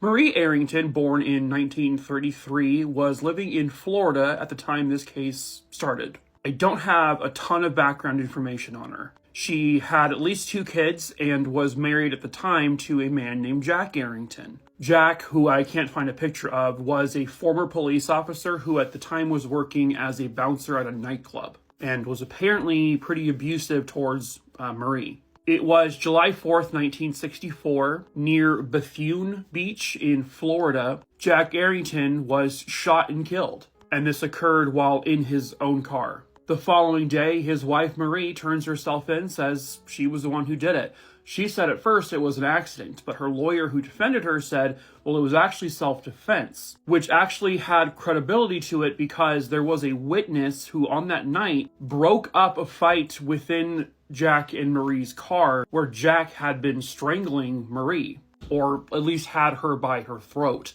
And so this caused Marie to shoot and kill him. Now, she did hide the gun, which she wouldn't reveal until 2012 where it was. She actually had buried it with her husband when he was, laid to rest. Now, at trial, Marie was found guilty of manslaughter, and she was given 20 years in prison. Now, in April of 1968, Marie is actually out on bond due to an appeal that she was doing for her first case. About a year prior, one of her children, her son Lloyd, robbed a gas station along with an acquaintance of his. Nobody got hurt and about $60 in cash was stolen. The lawyer who represented her son told him, you need to just plead guilty. Didn't really defend him. And because of that, her son, at 18 years old, for a robbery where nobody was hurt and only about $60 was stolen, was sentenced to life in prison. The friend or acquaintance who robbed the store with him, he just got probation. That's it. No jail time. Wonder why that is. So while Marie is out on bond waiting her appeal, she goes to the office of Bob Pierce, who was the public defender who represented her son and also had represented her daughter in a separate case. Clearly, the son did not get very good representation, and this, understandably, angered Marie. When she got to the office, though, Bob Pierce wasn't there, but his secretary was. His secretary was named Vivian Ritter. Unfortunately, I can't find a photo of her either. All I can find is her tombstone and her obituary. But Marie kidnapped the secretary. Up until this point, the things that she had done, they're defendable. But then she kidnapped Vivian Ritter. Vivian was a mother of 3. She was an innocent person in all of this. She had nothing to do with anything that occurred in Marie's life. Her car was found 2 days later, and another day after that, her body was found. She had been shot multiple times, and also she had been run over by a car. Marie then enters the home of the judge who had actually handed down the life sentence to her son, and she robbed his home, but nobody was hurt. There were multiple witnesses who can place Marie Arrington at the scenes of these, recent crimes. Marie was soon captured, and then she was charged with the kidnapping and murder of Vivian Ritter. And there just was no defense for what she did to her. So she was convicted, and she was sentenced to death. On March 1st, 1969, Marie escapes death row. She cut out a screen in a window and just bolted, which would then prompt the FBI to place her on the 10 most wanted list at that time. She became just the second woman to ever be featured on the FBI's wanted list. She was on the run for approximately 3 years, where she was finally captured in 1972. She had fled to New Orleans, where she got a job. She worked as a waitress. She said she heard about, the stories of her being wanted and the FBI, and she said she got a good laugh from it. But she was then basically put back into the prison she escaped from, and she was given an additional 10 years for the escape charge. In 1972, due to a Supreme Court ruling, her death sentence was commuted to life in prison without parole, where on May 10th, 2014, while in a prison cell, Marie Arrington died of a heart attack. She was 80 years old. Hello, true crimerers. This is the case of Michele MacDonald. Viewer discretion is advised. Don't really have a lot of information or photos for this case, but this case occurred in Scottsdale, Arizona, here at this home. Living in that house was 40-year-old mother of 3, Michele MacDonald. Her and her husband had actually been going through a divorce at the time this case occurred, and when this happened, her 3 kids were actually with him at his place. Michele had always been described in her family as sort of like the responsible peacemaker. She always knew how to kind of bring things back to happiness and joy. She volunteered at many organizations. She donated blood as frequently as she could. She was just, a really solid person and an even better mom. She had 3 daughters that, they all absolutely adored her. In December of 1994, she bought one of her daughters a new planner for 1995. Because her daughter wanted one because Michele always used a planner. Unfortunately, the first entry that her daughter would ever put into that planner for 1995 was her mom's death. On January 6, 1995, Michele was supposed to leave her house to go to her job. She was working at an American Express location, but she never got to work. She was also expected to pick up her kids on that same evening after work, but she never did. It wouldn't be until the following afternoon when I believe it was her sister and her brother-in-law that came to her house. When they entered the garage, they found out why Michele was a no-show. Michele had been shot to death. She had a single gunshot wound directly to her forehead. There was nothing stolen. There was no signs of any other struggles happening. I don't know if there was DNA, fingerprints, or hair or anything found there because there really is not much published about this case. All I really know is that she was shot and killed in her garage, and apparently nobody saw or heard anything. It likely would have occurred very early in the morning when she was leaving for work, because the way she was found, it appeared that she was dressed and ready to go for work. I do know that police in Scottsdale, Arizona, they looked into the husband because, like I said, they were going through a divorce, but he was with the 3 kids when this would have happened. That being said, I don't know if they've looked into him in terms of, did he hire someone to do it? I'm not sure. I mean, no one's been arrested and there's no suspects or persons of interest named, so what I can see is that the 3 daughters were temporarily living with him after her murder, but Child Protective Services would very quickly take them away from him because he was apparently a violent person. And the girls would end up living with relatives. Could he have something to do with this? Perhaps, but again, it's about 30 years later and he's never been named as a suspect. I don't know if they can really determine what the actual motive of this crime was. It's as if they knew she was leaving that morning for work because she was still in the garage. When she opened the garage is when the gunshot went off. But apparently nobody heard it. I don't know why it took almost a day to discover her. I don't know if the garage door was if her killer maybe closed it back up and that's why no neighbors saw her in the garage. But I mean, someone's got to know something. I know that they reopened this case in 2009. I believe they've had some recent new eyes look at this case, but somebody out there has got to know something, and perhaps that someone is you. If you have any information on the murder of Michele MacDonald, please call 602-262-6151. He walked away from this store and has not been seen since. Hello, true crimerers. This is the case of Robert Auerhan. Viewer discretion is advised. At the time of this case, Robert Auerhan had been married to his wife, Tara, for about 13 or 14 years. And by the time this case occurs, they have a 6-year-old daughter. Robert is described as an absolutely incredible father, very loving, very supportive, and certainly would never abandon his child, ever. Tara described Robert as it was love at first sight when they first met. They were actually really close friends for a few years before they got married, and she just said she always loved him. And by all accounts, they had a really wonderful marriage. From what I understand, Robert also suffered from a pretty severe heart condition, something he needed to take medication for. If he didn't take that medication, it could have very dire consequences, and he was always very punctual about taking his meds. They lived in the Palmyra, Virginia area, I guess in Fulvana County, and Robert was an electrician. On April 8th, 2011, at approximately 6:30 in the morning, he would kiss his wife goodbye. He had on his work attire and he left the house to go to work. He got into his wife's 2004 Chevy Cavalier and went to work. However, it would later be learned that he was actually not even scheduled for work this day.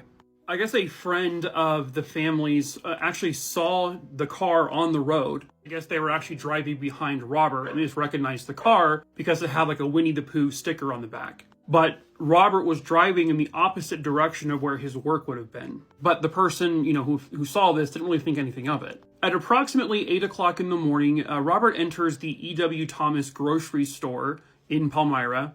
I guess he had worked there previously. He knew the people who worked there. People would later recount that they did for sure see him there that morning. He sat down to have a quick breakfast and then he walked out. And then from that point moving forward, Robert has never been seen since. It does not sound like there was any camera footage, however, to find him on camera there. Meaning, I don't know if they actually had working cameras. When Robert didn't return home that very day, his wife became immediately concerned. One, all of Robert's belongings were still at the house. Most importantly, his heart medication that he had to take. It could cost him his life if he did not take those pills. So very quickly, Robert is reported missing. Now, initially, police kind of looked at this as he kind of voluntarily left. But once they knew about his heart condition and the fact that he did not have his pills with him, police were pretty sure that there was something suspicious about this. What that suspicion was, however, unclear. Approximately 50 days after he is last seen, roughly 110 miles away from his home in Palmyra, the vehicle Robert was driving was found in La Plata, Maryland.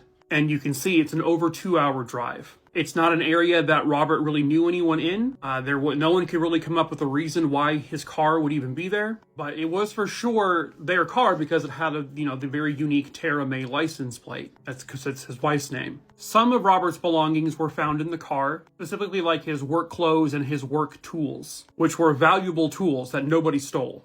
There were no indications within the car or outside the car that there was any kind of struggle, no sign of a crime scene, no broken windows, nothing was stolen from the vehicle. Everything just looked completely normal, minus the fact that Robert isn't with the car. Police tried to get footage of the parking lot to see, who may have gotten out of this car. Unfortunately, they requested this too late because by the time the car was actually found, Target had already recorded over the footage that would have caught this. So that footage is gone.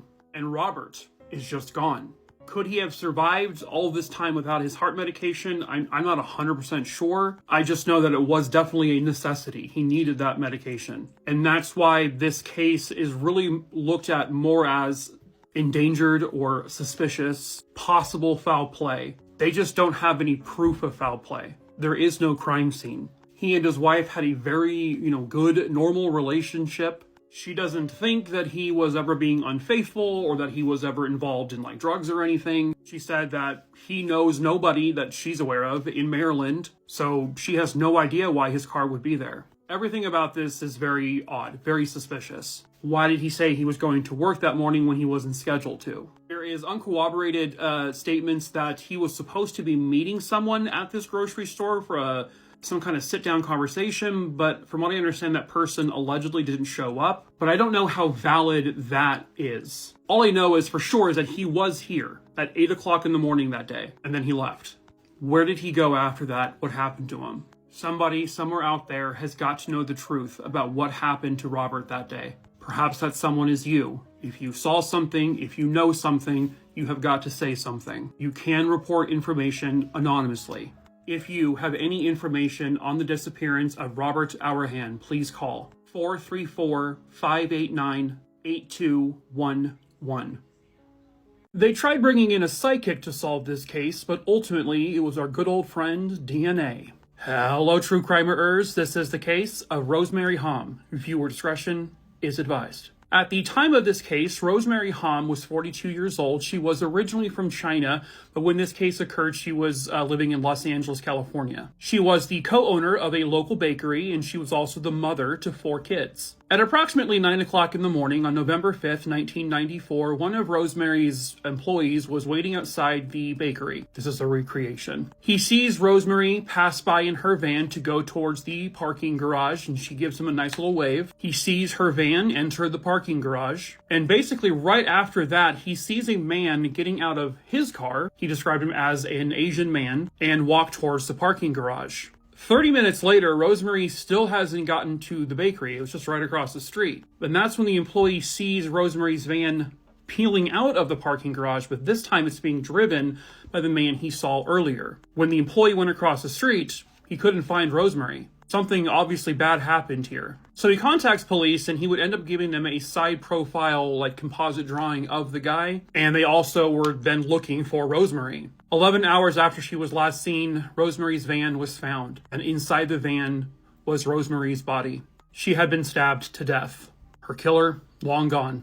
Police were having a really hard time solving this case because back then in 1994, forensic technology wasn't as advanced as it is today. So they end up bringing in a psychic because they just need any help they can get. Her name is Noreen Rainier. They actually take her to a warehouse where the actual van that belonged to Rosemary, and they gave the psychic Rosemary's watch, and she would recount a story. They did not give her a description of Rosemary at all, and she is able to give an almost exact description of the victim. She then sees the attack in this vision she has, and she says that Rosemary had been stabbed at least once in the neck, which again was true. She gets a good look of the guy in this vision of hers, and this is a description that she gives them. They put this image out on the news, but they don't get any luck. Unfortunately, the psychic, Noreen, was unable to help capture the killer. But in 2004, DNA technology had advanced. They were able to take some of the evidence from this case, and they got some DNA from it. It came back to a man named Fan Chi Fung, and he was actually a former employee of Rosemary's at the bakery. He had been fired for stealing. He actually had a very extensive criminal history, which is why his DNA was already in the system when they reopened the case to check DNA. So he is arrested and charged with the murder of Rosemary Hamm. And if I'm being honest, the side-by-side of what he looked like back then, plus the description from the psychic, that's pretty goddamn similar. I mean, to me, it looks uncanny, like that she got it that accurately. But when he was arrested, he would end up telling police the story. He confessed. He waited for Rosemary to get to work that morning because he wanted to confront her about getting his job back. She said, "No, you stole from me." He then kidnaps her, puts her into the back of her own van, drives away, finds a secluded location where he stabs her to death. In July of 2006, he finally pleads guilty to first-degree murder, and unbelievably, he only got sentenced to 16 years to life, which means he could ask for parole after 16 years. That's premeditated murder. Kind of feel like that should be life without parole, but hey, what do I know? But at least Rosemary Hamm and her family got the justice she deserved. Somebody just dumped her on the side of the road as if she was garbage, and her murder remains unsolved. Hello, true crimerers. This is the case of Shauna Maynard. Viewer discretion is advised. Shauna Maynard grew up in Corona, California, and from a very early age, she was fiercely independent, and she would eventually graduate from Buena Vista High School in Corona, California. She graduated when she was 17 years old. In December of 1997, Shauna essentially ran away from home. She was just a very, very independent person. She liked the idea of having her own freedom. She found her way to Las Vegas, Nevada, where she would end up moving in with a family friend. So her family, even though she ran away, they knew where she was. She figured Las Vegas would be a great place for her to really kind of stretch her legs and, find that independence that she craved. And she was being well taken care of there. She would end up living here in this apartment complex in Las Vegas, and there was actually quite a few people living in that apartment, like 8 or 9 of them or so, which wasn't exactly the most ideal situation for someone like Shauna, but she was just sort of making do. By spring of 1998, she is working at a local Mexican restaurant. She's also earning some money by doing some babysitting. And then on April 21st, 1998, Shauna makes a phone call at approximately 2 o'clock in the morning. Shauna called a friend and said that there was something wrong at the apartment she was living in. And it's believed that Shauna had gotten into some kind of argument with someone there. It sounds like Shauna believed that someone in that apartment was going to hurt her. They don't know if it was someone who lived there or if that was someone who was just staying there at that time. What happens after that it's unknown. At around 3 o'clock in the morning, some local officers heard some gunshots, but they were unable to trace where the gunshots were coming from. But then at 6 o'clock in the morning, when the sun came up, they found a horrific thing. It was on Blue Diamond Road at Decatur Boulevard where the body of a young woman was found. This is about 15 miles away from the apartment Shauna was living in. Her body was found several feet off the road, but she was just discarded there. She had been shot multiple times. And this was again in the area where officers heard gunshots. From what it looked like at the crime scene, it looked like Shauna was trying to run, and she was shot while running away from someone. There were no belongings with Shauna's remains, however. She did not have her purse on her, her wallet, nothing. When police were finally able to get a warrant to search the apartment that Shauna was living in at the time, all of her belongings were gone. Someone moved them out. So when this occurred, Shauna's direct family hadn't actually heard from her in a few months. But they suspect, and it sounds like there is some witnesses to attest to this, that Shauna was given unwanted advances by some of the females who lived in that apartment with her. And it's believed that she may have gotten unwanted advances from some guys just sort of, while she was there in Las Vegas. And there is a belief that perhaps she had rejected someone, and that particular someone would retaliate. Didn't like being rejected. I have to believe that police have done a thorough look into all the people who were living there, and I'm sure they questioned people that she worked with. But this was in an era before, we all had cell phones, before everyone had GPS on them, before we had everyone had access to the internet and we can look at search history and all that. So a lot of their investigation, they kind of had to rely on word of mouth. And unfortunately, so far, it has led them nowhere. The murder of Shauna Maynard has remained unsolved ever since. They don't know the true motive here. They don't know if this was a robbery that went wrong, if she had spurned someone's advances and they got pissed. They don't know if this was a random thing that just occurred. Someone just maybe saw her walking and decided to kill her. There's a lot of unknowns, but there is that 2 a.m. phone call to a friend where Shauna said that she was worried about something. She felt afraid of something. And then an hour later, gunshots are heard in the area where she's found dead. It really does sound like something happened in that apartment that caused her to become afraid. But what was that? Police are still looking for the public's help with any information that could help solve this case. If you have any information on the murder of Shauna Maynard, please call 702-385-5555. You can actually also send a text message tip to the number 274637. If you know anything, please say something. You can report your information anonymously. If you saw something, say something.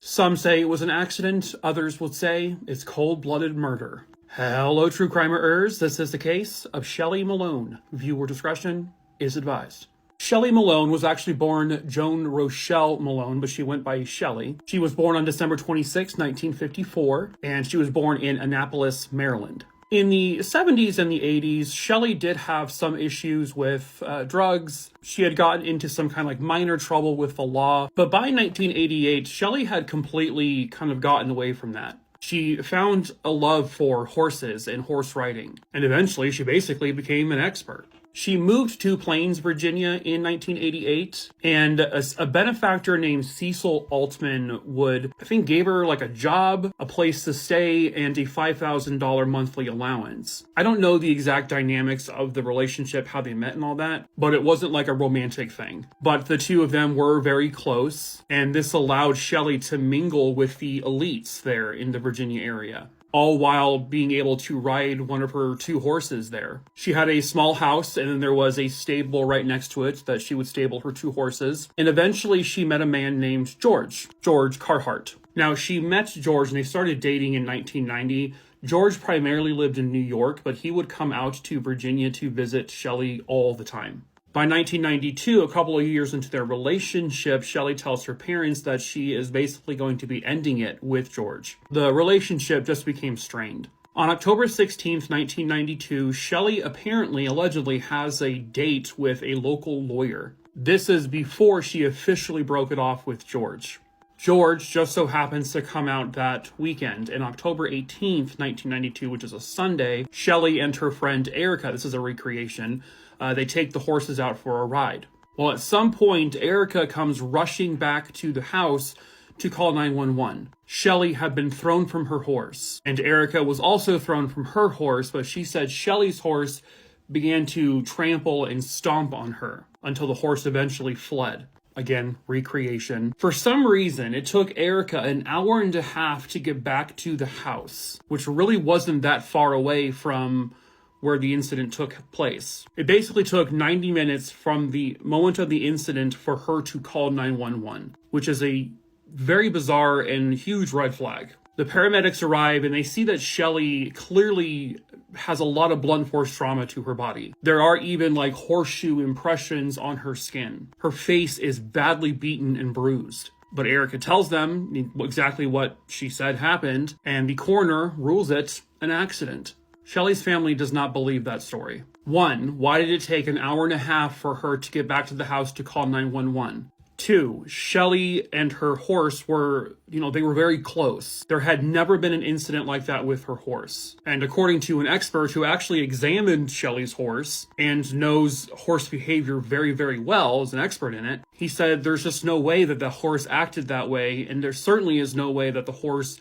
deliberately stomped and trampled on Shelley. And not all of the injuries appeared to come from a horse. Some of them appeared to just be from either a fist or some sort of blunt force instrument. The third point is that Shelley's vehicle, they actually found traces of blood in it. And when they did a field test of that blood, it came back to a presumptive test of human blood. However, the police department in that area claimed they did not have enough funds to test that blood for actual DNA. And so it's never been tested.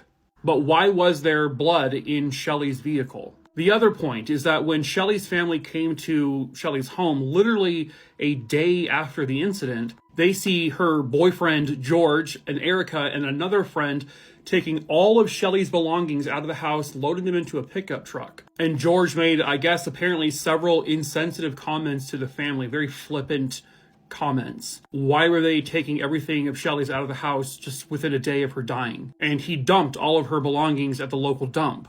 When he takes the family to that dump, they find a trash bag full of empty jewelry boxes that belonged to Shelley. Well, police said, she had a history of drug use in the past, so she probably just pawned or sold the jewelry to buy more drugs. But that just didn't make sense to them because Shelley had left that life years prior, and there were no signs or indications that she had fallen back into it. Shelley's family believes that on that particular day, Shelley and George likely got into some kind of argument with regards to breaking up, and also the fact that Shelley had gone on a date before they had broken up. Something occurred, an argument, a fight broke out where Shelley was struck, either by George or there was another guy at the house that weekend. And George and this guy and Erica basically all covered up the murder because they had hit her and beat her so hard that she died. They also discovered that you could take a horseshoe and you can use it to inflict a wound to a person's body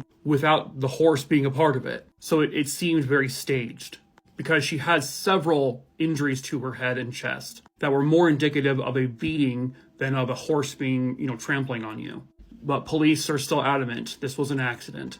In 1998, the family had Shelley's remains exhumed. They did another autopsy, and the coroner this time said they agreed with the initial findings, that it was an accidental death. Or, at the very least, there were no signs of foul play. Honestly, I could see it either way. There was certainly motive for the people there, on her property to have done this to her, especially George. There's a breakup, their relationship had become strained, and she started dating another guy before she broke up with George. That could definitely lead to something like this happening. But also, horse accidents like this have happened. Even horses that are very attached to their rider have been known to do this kind of thing. It's not completely out of the question. But I think Shelley deserved a better investigation, at least. Like the DNA, test the DNA from the truck. But she wasn't really afforded that. It was just, we're just going to believe the story that they told us and we're going to call it a day. And that's just unfair to Shelley and her family. And because of that, it really does sound like this case may remain unsolved forever. For 50 years, this has been one of Australia's most notorious unsolved murders. Hello, true crimeers. This is the case of Shirley Finn. Viewer discretion is advised. At the time of this case, Shirley Finn was a 33-year-old mother to 3 children. She had 2 sons and a daughter. She was living here in this home in Perth, Australia. Shirley had worked most of her life as working in retail, stuff like that. But eventually, once her husband became disabled, she found a new line of work. Shirley would become a stripper, which eventually segued into her owning a brothel, basically. She had become a madam. And through this, Shirley began to mingle with the elites, celebrities, politicians, etc. She was rubbing elbows with some very powerful people. There were, unsubstantiated rumors that Shirley had worked with the police to essentially run the brothel for her. Basically, she had the police on the take. Shirley's lavish lifestyle eventually would run her into a lot of debt. $150,000 to $200,000 worth of debt. And she was either unable to pay it or was not going to pay it. This would lead to her, there was going to be a court hearing with regards to her tax situation. Allegedly, Shirley Finn had said she was going to blow the whistle on the police. Basically, the police, she was blackmailing them, is the alleged thing. You either help me pay off my debt and get rid of this whole tax situation, or else I blow the lid and reveal that you have been legally helping me run this brothel. She was going to expose corrupt police officers, is the belief. That's what they think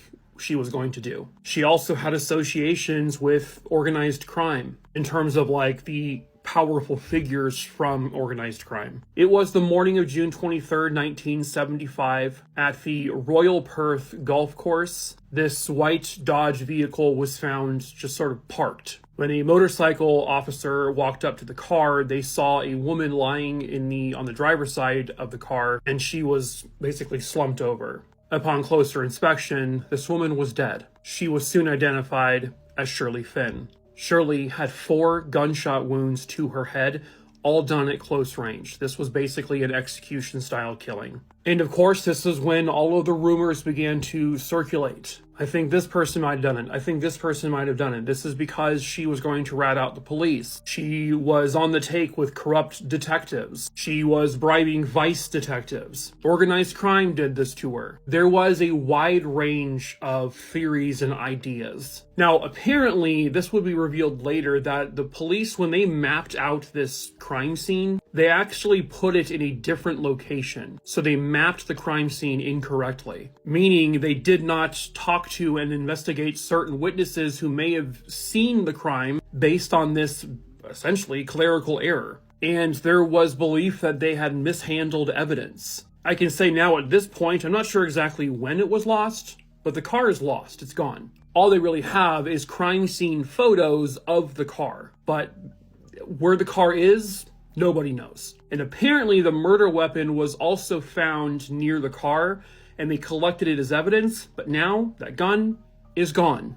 Over the years, witnesses would claim that they spoke to police, but that police essentially took down those notes incorrectly. or that the police changed the witnesses' statements deliberately, because Shirley was connected to police officers, detectives, politicians, and so the suspects could have been someone within that realm, meaning it would be in the police's and the politicians' best interest to hide this crime, cover it up, destroy evidence, conveniently change or lose witness statements. Some witnesses placed this man, Bernie Johnson, at the crime scene around the time the murder would have happened. He was a vice detective at the time. A witness placed him at that golf course when the murder occurred. He had also reportedly threatened people if they went forward with information about him. He was actually the second detective to arrive at the murder scene that morning. And rumors circulated that he was actually one of the detectives in the police force that was going to be exposed by Shirley Finn, allegedly.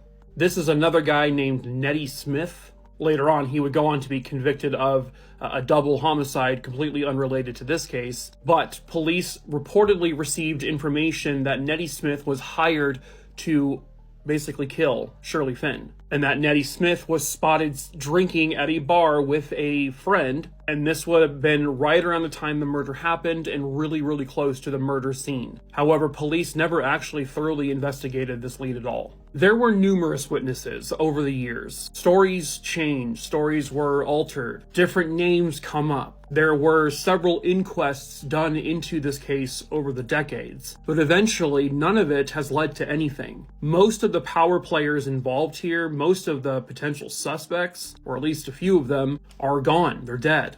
Evidence is now gone. It's lost. The car, the gun, things they could process nowadays, maybe for DNA, gone. This entire thing definitely screams corruption. It screams police interference, silencing someone who was going to blow the lid off of this operation, which would cost the livelihoods of many people in the police force. Politicians could be ruined. Celebrities could be ruined. And so they got rid of the problem. A mother of 3 who was just trying to support her family. And now that it's 50 years later, with all the evidence lost, with witnesses dead, with suspects dead, unfortunately, there is a very likely chance that the murder of Shirley Finn will remain unsolved forever.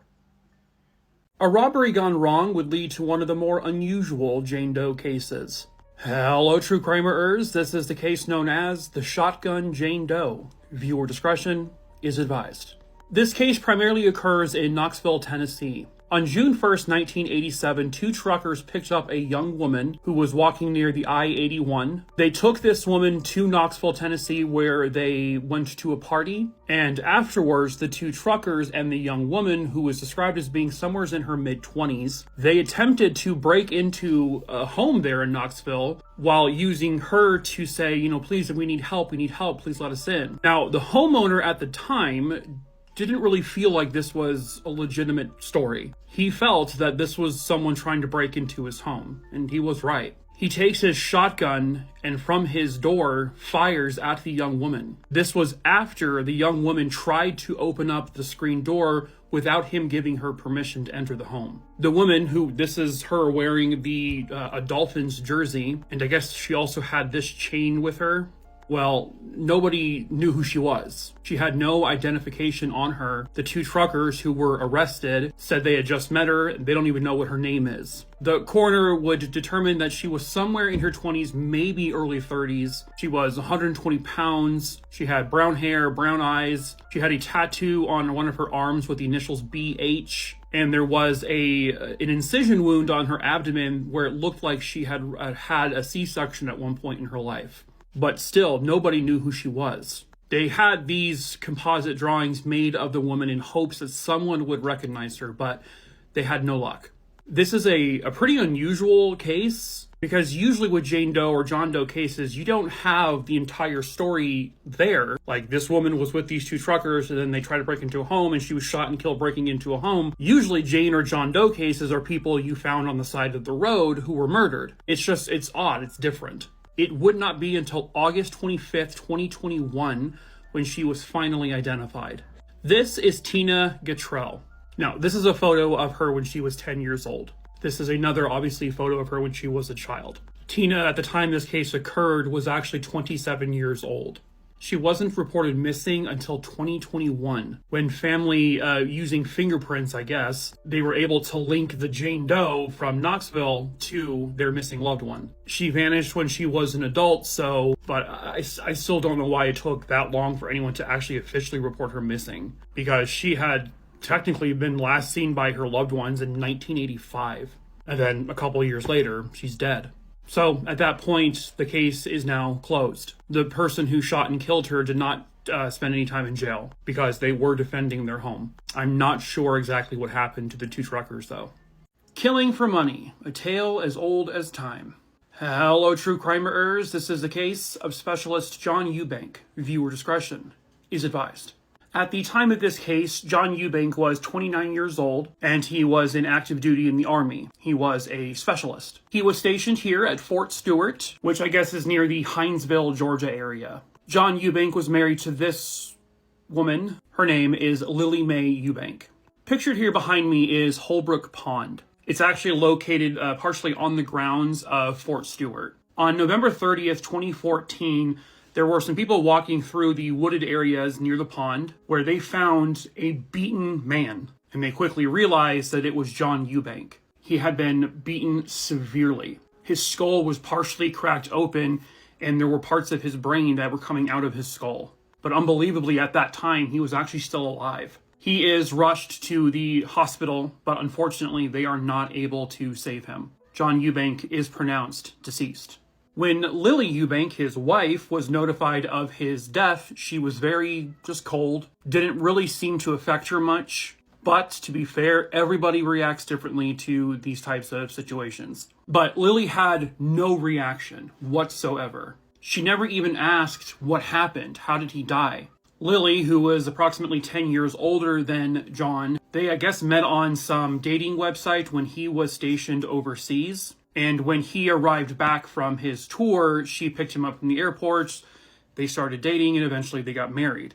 John became a doting stepfather to her two kids. He was really good to those kids. He was really good to Lily. According to police, Lily told them that she had last seen John roughly a half an hour to an hour or so before he was likely found. She didn't know exactly. She said that she dropped him off near the pond, and her and her daughter went to go hunting or animal tracking, something like that. And she left John with her brother, this man here, Carl Swain.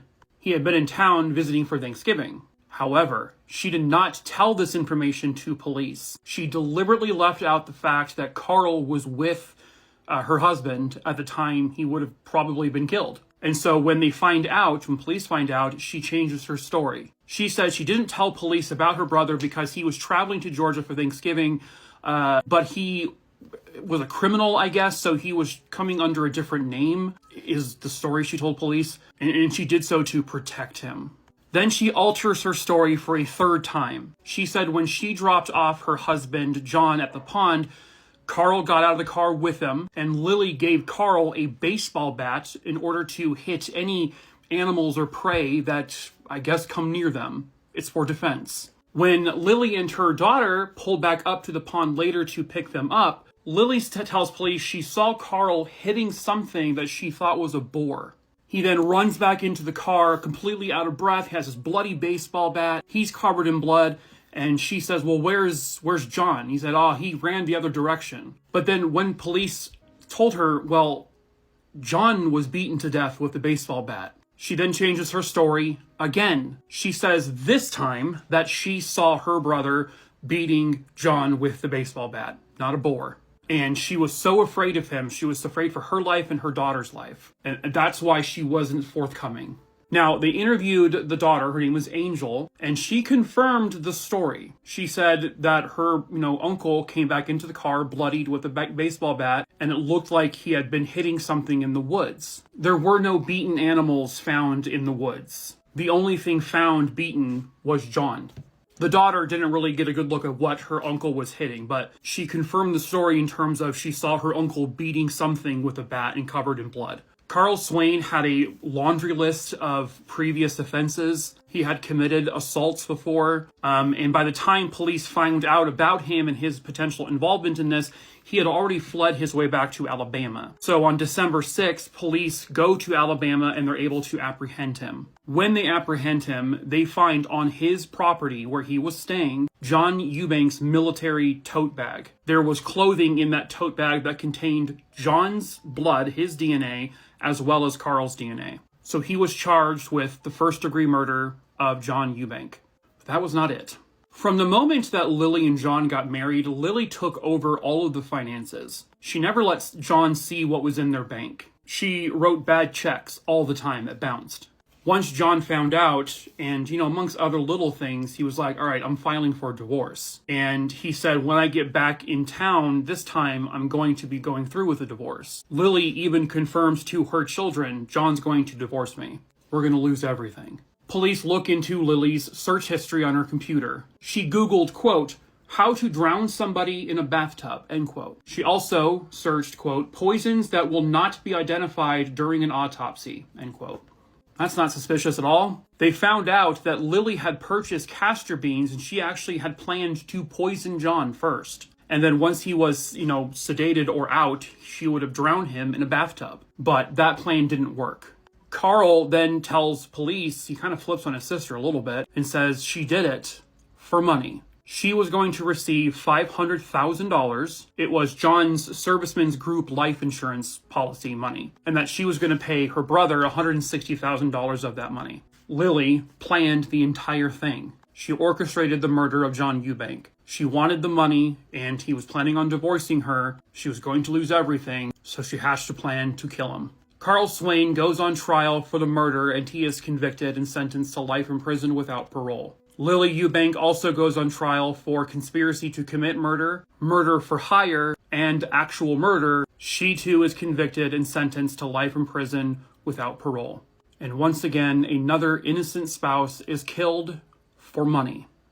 Why was he behind the bathroom wall? Whatever the reason, it would lead to one of the worst deaths imaginable. Viewer discretion is advised.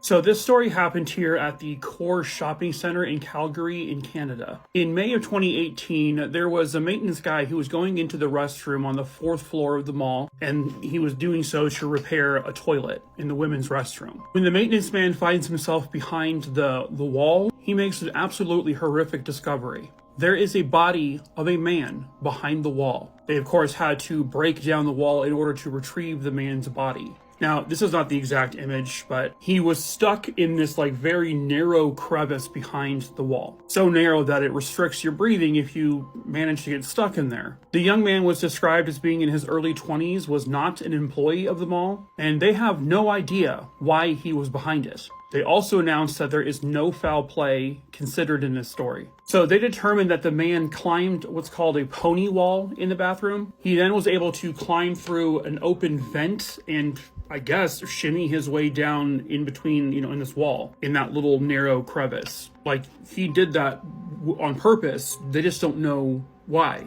There was speculation that, maybe he was trying to spy on women in the restroom, but that's never been corroborated. The maintenance man found him on a Monday morning, and they believe that this man had gone in there sometime on Friday. So his body was in there for several days, and he did not die right away when he got stuck in there. But his airway was also going to be restricted. He was not going to be able to fully expand his chest. And so basically, the man slowly asphyxiated. There were no reports of any screams or banging on the wall. So I don't know if he was trying and just nobody heard him, or maybe the walls were that thick that he was screaming and no one heard him. And he was wedged in this little area. So he couldn't move himself. He couldn't shimmy his way back up because he was stuck. I don't imagine he was alive for very long. So maybe it happened later in the evening when there wasn't much use in the bathroom, and maybe he was trying to scream and bang for help overnight when no one was there. And then he died before,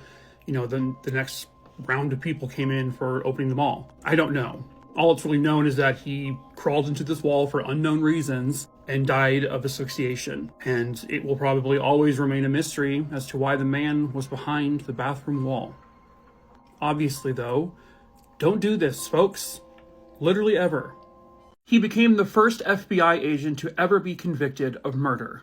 Hello, true crimeers. This is the case of Susan Daniels Smith. Viewer discretion is advised. Susan Smith was born in West Virginia in 1961. She was actually one of 9 kids. Eventually, her family would move to Freeburn, Kentucky. In 1977, Susan Daniels would meet Kenneth Smith. The two of them began a relationship and eventually they got married. They met when he was 22 and she was 15. By the early 80s, she would end up having 2 kids with Kenneth, but eventually the relationship between Susan and Kenneth would become extremely strained, and so they ended up getting a divorce. Now, Kenneth was a meth and coke dealer, and so she kind of fell into that world of drugs. In 1987, an FBI agent would actually reach out to Susan Smith. His name was Mark Putnam. He was working on a case in Pikeville, Kentucky, and he was investigating a man named Carl Edward Cat Eyes Lockhart. Now, Cat Eyes was friends with Kenneth Smith. A local sheriff there in the area who was friends with Susan Smith said, you might want to reach out to her. She might be able to get you some information. So she eventually became basically an FBI informant. And by December of 1987, Mark Putnam was able to finally arrest this Cat Eyes person. And he ended up getting about 60 years or so in prison. Susan was paid about $5,000 for her informant work. Now, Mark Putnam was married and he had a little girl at home. But he eventually started to have a sexual relationship with Susan Smith. But he became worried about his FBI career. He became worried about his wife finding out. And so he asked for a request to transfer to Florida, which eventually he and his family did. They went to Florida and they moved there. In 1989, Mark Putnam had to come back to Kentucky because he was working on some cases still out there. And he was contacted by Susan Smith once he arrived. She told him, I'm pregnant. The baby is yours. Because he had gone back and forth between Florida and Kentucky a few times. Well, Mark Putnam says, okay, well, you can give birth to the baby and then I'll adopt it and my wife and I can take care of the baby. Susan said, no. So on June 9th, 1989, he meets up with Susan Smith. He drives his rental car with Susan to this kind of desolate location where they have a conversation according to him. He says the conversation then becomes heated. He becomes angry. She becomes angry. They are now fighting. He then puts his hands around Susan Smith's throat and chokes her until she stops breathing. He then takes Susan Smith and dumps her now corpse into the trunk of his vehicle. And he let her body sit in there for the night. And then the following day, he drove her body somewhere else. And then he just dumped her body off some old road. He then just sort of casually leaves the scene, goes to the airport, flies back to Florida, and he, goes back to his family. 3 days after this, Susan Smith is officially reported missing by one of her sisters. And well, according to some witnesses and some other informants, they were able to find out that one of the last people Susan Smith was ever seen with was FBI agent Mark Putnam. They ask Mark, will you please take a polygraph test? He says, of course. He takes it, he fails. But again, like we always say, that doesn't necessarily mean anything. They ask him, okay, what's your alibi? I was at a movie. I was at a movie at the time that this would have happened, so. Except when they go to confirm that alibi, no one can corroborate it. They don't believe him. The FBI then soon takes over this actual murder investigation, and Mark Putnam was getting a ton of scrutiny. All the eyes were now on him, and eventually he caves. He ends up confessing to killing Susan Daniels Smith, and also effectively killing her unborn child. As part of his confession, he would tell police where he put her body, and they're able to go there, and they found Susan. He tries to say that he accidentally strangled her. I'm not sure how you can accidentally strangle someone, because that's the thing you have to decide, to take your hands and put them around someone's throat. And then you have to squeeze hard enough to restrict their breathing. How do you do that by accident? The only charge they were able to actually make stick was first-degree manslaughter. They did not have any proof or evidence that he premeditated this murder, that this was a spur-of-the-moment, heat of passion killing. So he pleads guilty, and he ends up getting a prison sentence of 16 years. After good behavior in prison, he is released after serving just 10 years. He was released in 2000, and by the way, in 1998, while he was still in prison, his wife, Cathy, died of organ failure from alcoholism. At that point, when he was released, Mark Putnam would have apparently moved to Georgia, where he, I guess, works as a personal trainer. and he remarried. She does not get to continue living her life. She does not get to watch her children grow up. She never got to give birth to her third child. She is gone forever, and her murderer is now out there free as a bird. This is one of the worst deaths imaginable, and it is also an unsolved homicide. Hello, true crimeers. This is the case of Tammy Vincent. Viewer discretion is advised. It was September 26, 1979, here at this beach, which is located in Tiburon, California. A body of a female was found, and it was pure brutality. This victim had 43 stab wounds, primarily inflicted to her chest and her back. Her head had been set on fire. It singed off all of her hair. And then she had a gunshot wound as well. This is one image of the young woman they found on the beach. This is their composite drawing. And then this was like a side profile they did. The horror of this is that the coroner could tell she was alive, still alive, after those 43 stab wounds. They could tell based on blood evidence at the crime scene that she had gotten up and tried to run, hence why she was also stabbed in the back. They found these items at the crime scene. The victim had been doused with paint and acetone, and then her face was set on fire. But that still didn't kill her.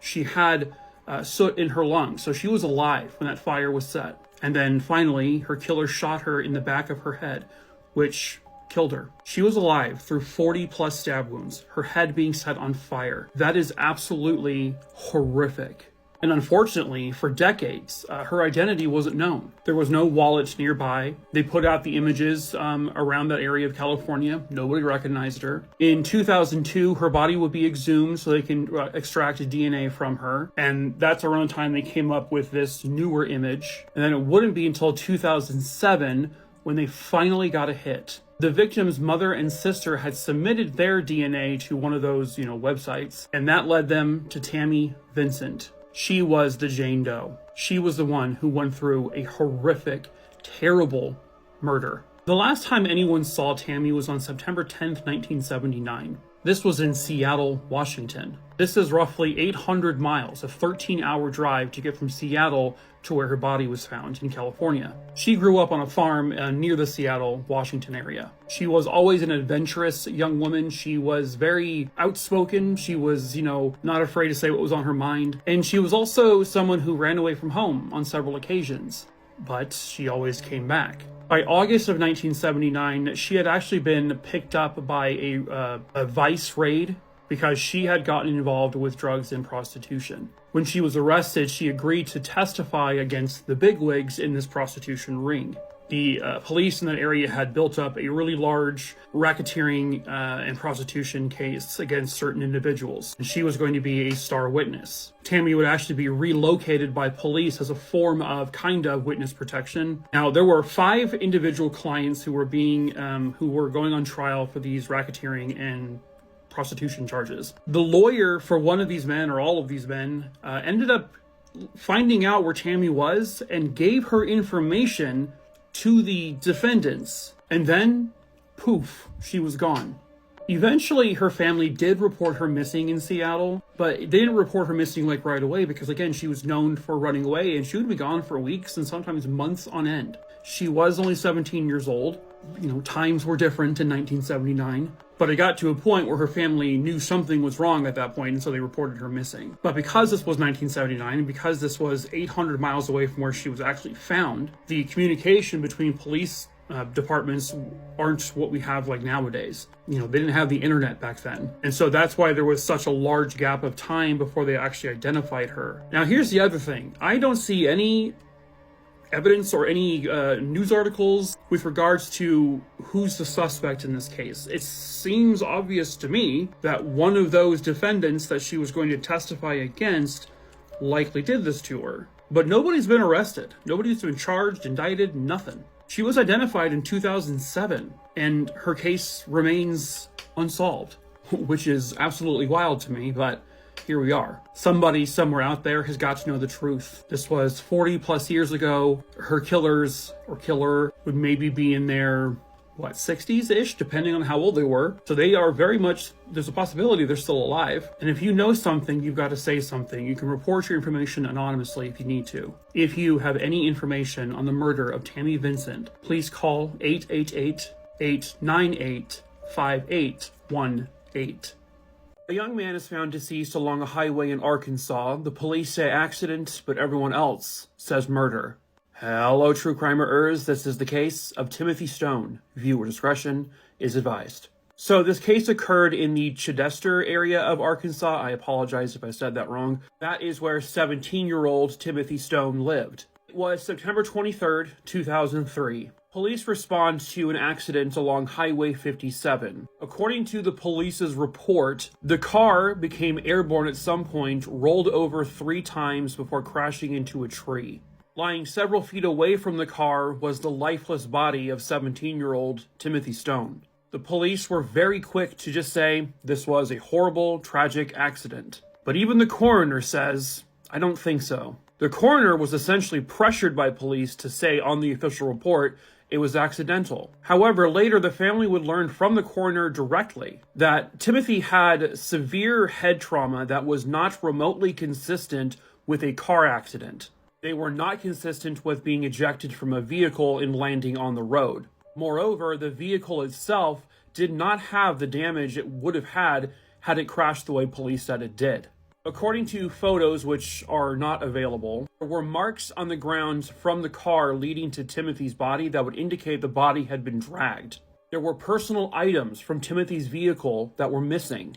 Now, later on, those belongings would be found in the possession of a person who had been threatening Timothy Stone's life. Yes, days before his untimely death, Timothy Stone had received actual death threats. The family knows the suspect's name. I don't believe it's been released. But there were multiple people involved in this little group that had been threatening Timothy. What their motives and reasonings were for threatening his life, I'm not sure. However, about 2 or 3 days after these threats started, he's found deceased. It took the family several days to be able to find the car that had been towed to a tow area that was way far away from the crime scene. The family had to pay like $700 plus $15 per day it was there in order to see it. And they found a small black mark on the passenger side of the rear bumper, which was very indicative to most people that someone had struck the back of the car and caused it to go off the road.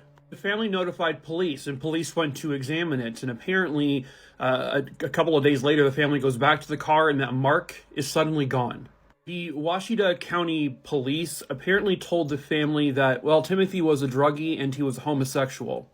They brushed him off as if they almost like blamed him, and they refused to treat this as a homicide case. They said it was an accidental death, and they closed the case. The family had to hire a private investigator who took, quite some time trying to find all of this evidence, and once they acquired a lot of information, including witness testimonies from at least 20 people, it was more than evident that Timothy was in fact murdered. Someone had basically driven him off the road. They pulled him from the vehicle, beat him, dragged his body down the road more, and beat him some more. The injuries to his head were more consistent with blunt force trauma from an object, not at all from a car accident. The police would tell the family, well, most of that evidence is irrelevant. It doesn't mean anything. The mark on the back of the bumper you guys said was there? Not relevant. The drag marks on the road? Not relevant. Okay, well, can you at least, show us the crime scene photos? Oops, we the police, we've lost them. Uh-oh. And like I said, the family knows the names of the suspects in this case, the people who have been threatening Timothy's life in the days leading up to his actual death. And like I said earlier, they found the missing belongings from Timothy's car in the possession of one of those people. They should not have had those items. And so the big question is why are the police basically not investigating this case whatsoever? Is there any connection between them and the people who may have done this? Is it just laziness? They don't want to, it looks like an accident. Let's just call it that so we don't have to waste time investigating this. I'm not sure.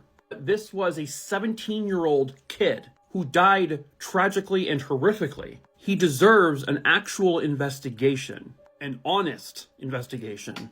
The family has spent thousands and thousands of dollars on private investigators and other things related to investigating this case. But unfortunately, he still does not have justice, and he still has not gotten a true police investigation into this. Somebody somewhere out there has got to know the truth, and perhaps that someone is you.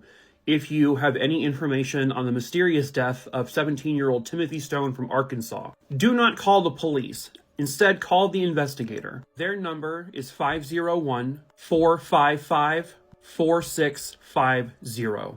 I'm sitting outside the vet's office right now because they called me to let me know that Roxy is here. I've been sitting outside the office for a few minutes now because I don't know if I have it in me to go back to go get her. The timing of this is unbelievable because 9 years ago today, on this very day, my other dog Bailey died very suddenly. And now I'm picking up the ashes of my best friend for the past 15 years. And I've been, steadily getting better, I guess, emotionally. I mean, you're seeing a version of me in all my videos recently, but that's not me right now. I am still completely devastated, completely heartbroken, completely depressed, everything since Roxy died. And this makes it so final, like it's real. But I have to go bring her home now, so yeah, no, I'm definitely not okay. I got her, it's amazing how small these boxes are. Fucking her paw print. It's like this whole thing fucking sucks. I didn't know they were gonna do this part, but they also put her fur in a little jar. So that's now 2 dogs that have died in the month of March. One the day before my birthday, because that's tomorrow. And this is like, I don't even know if this is like the worst birthday gift I could ever get or the best. I don't know. But I officially hate March for the rest of my life. So woo. Yeah, I know I'm a hot mess. I don't care. I don't like talking directly to people, like face to face. I can't stand it. So this is like kind of like the only, venting thing, I guess. I mean, I probably shouldn't even film this or show this, but whatever. I don't care. 15 years of life, almost 16, reduced down to a little box. And now she is home next to her sister. Yeah. And I put up a picture of Roxy in my office in the background of my videos, so I figured I'll put her tuft of hair here. So there we go.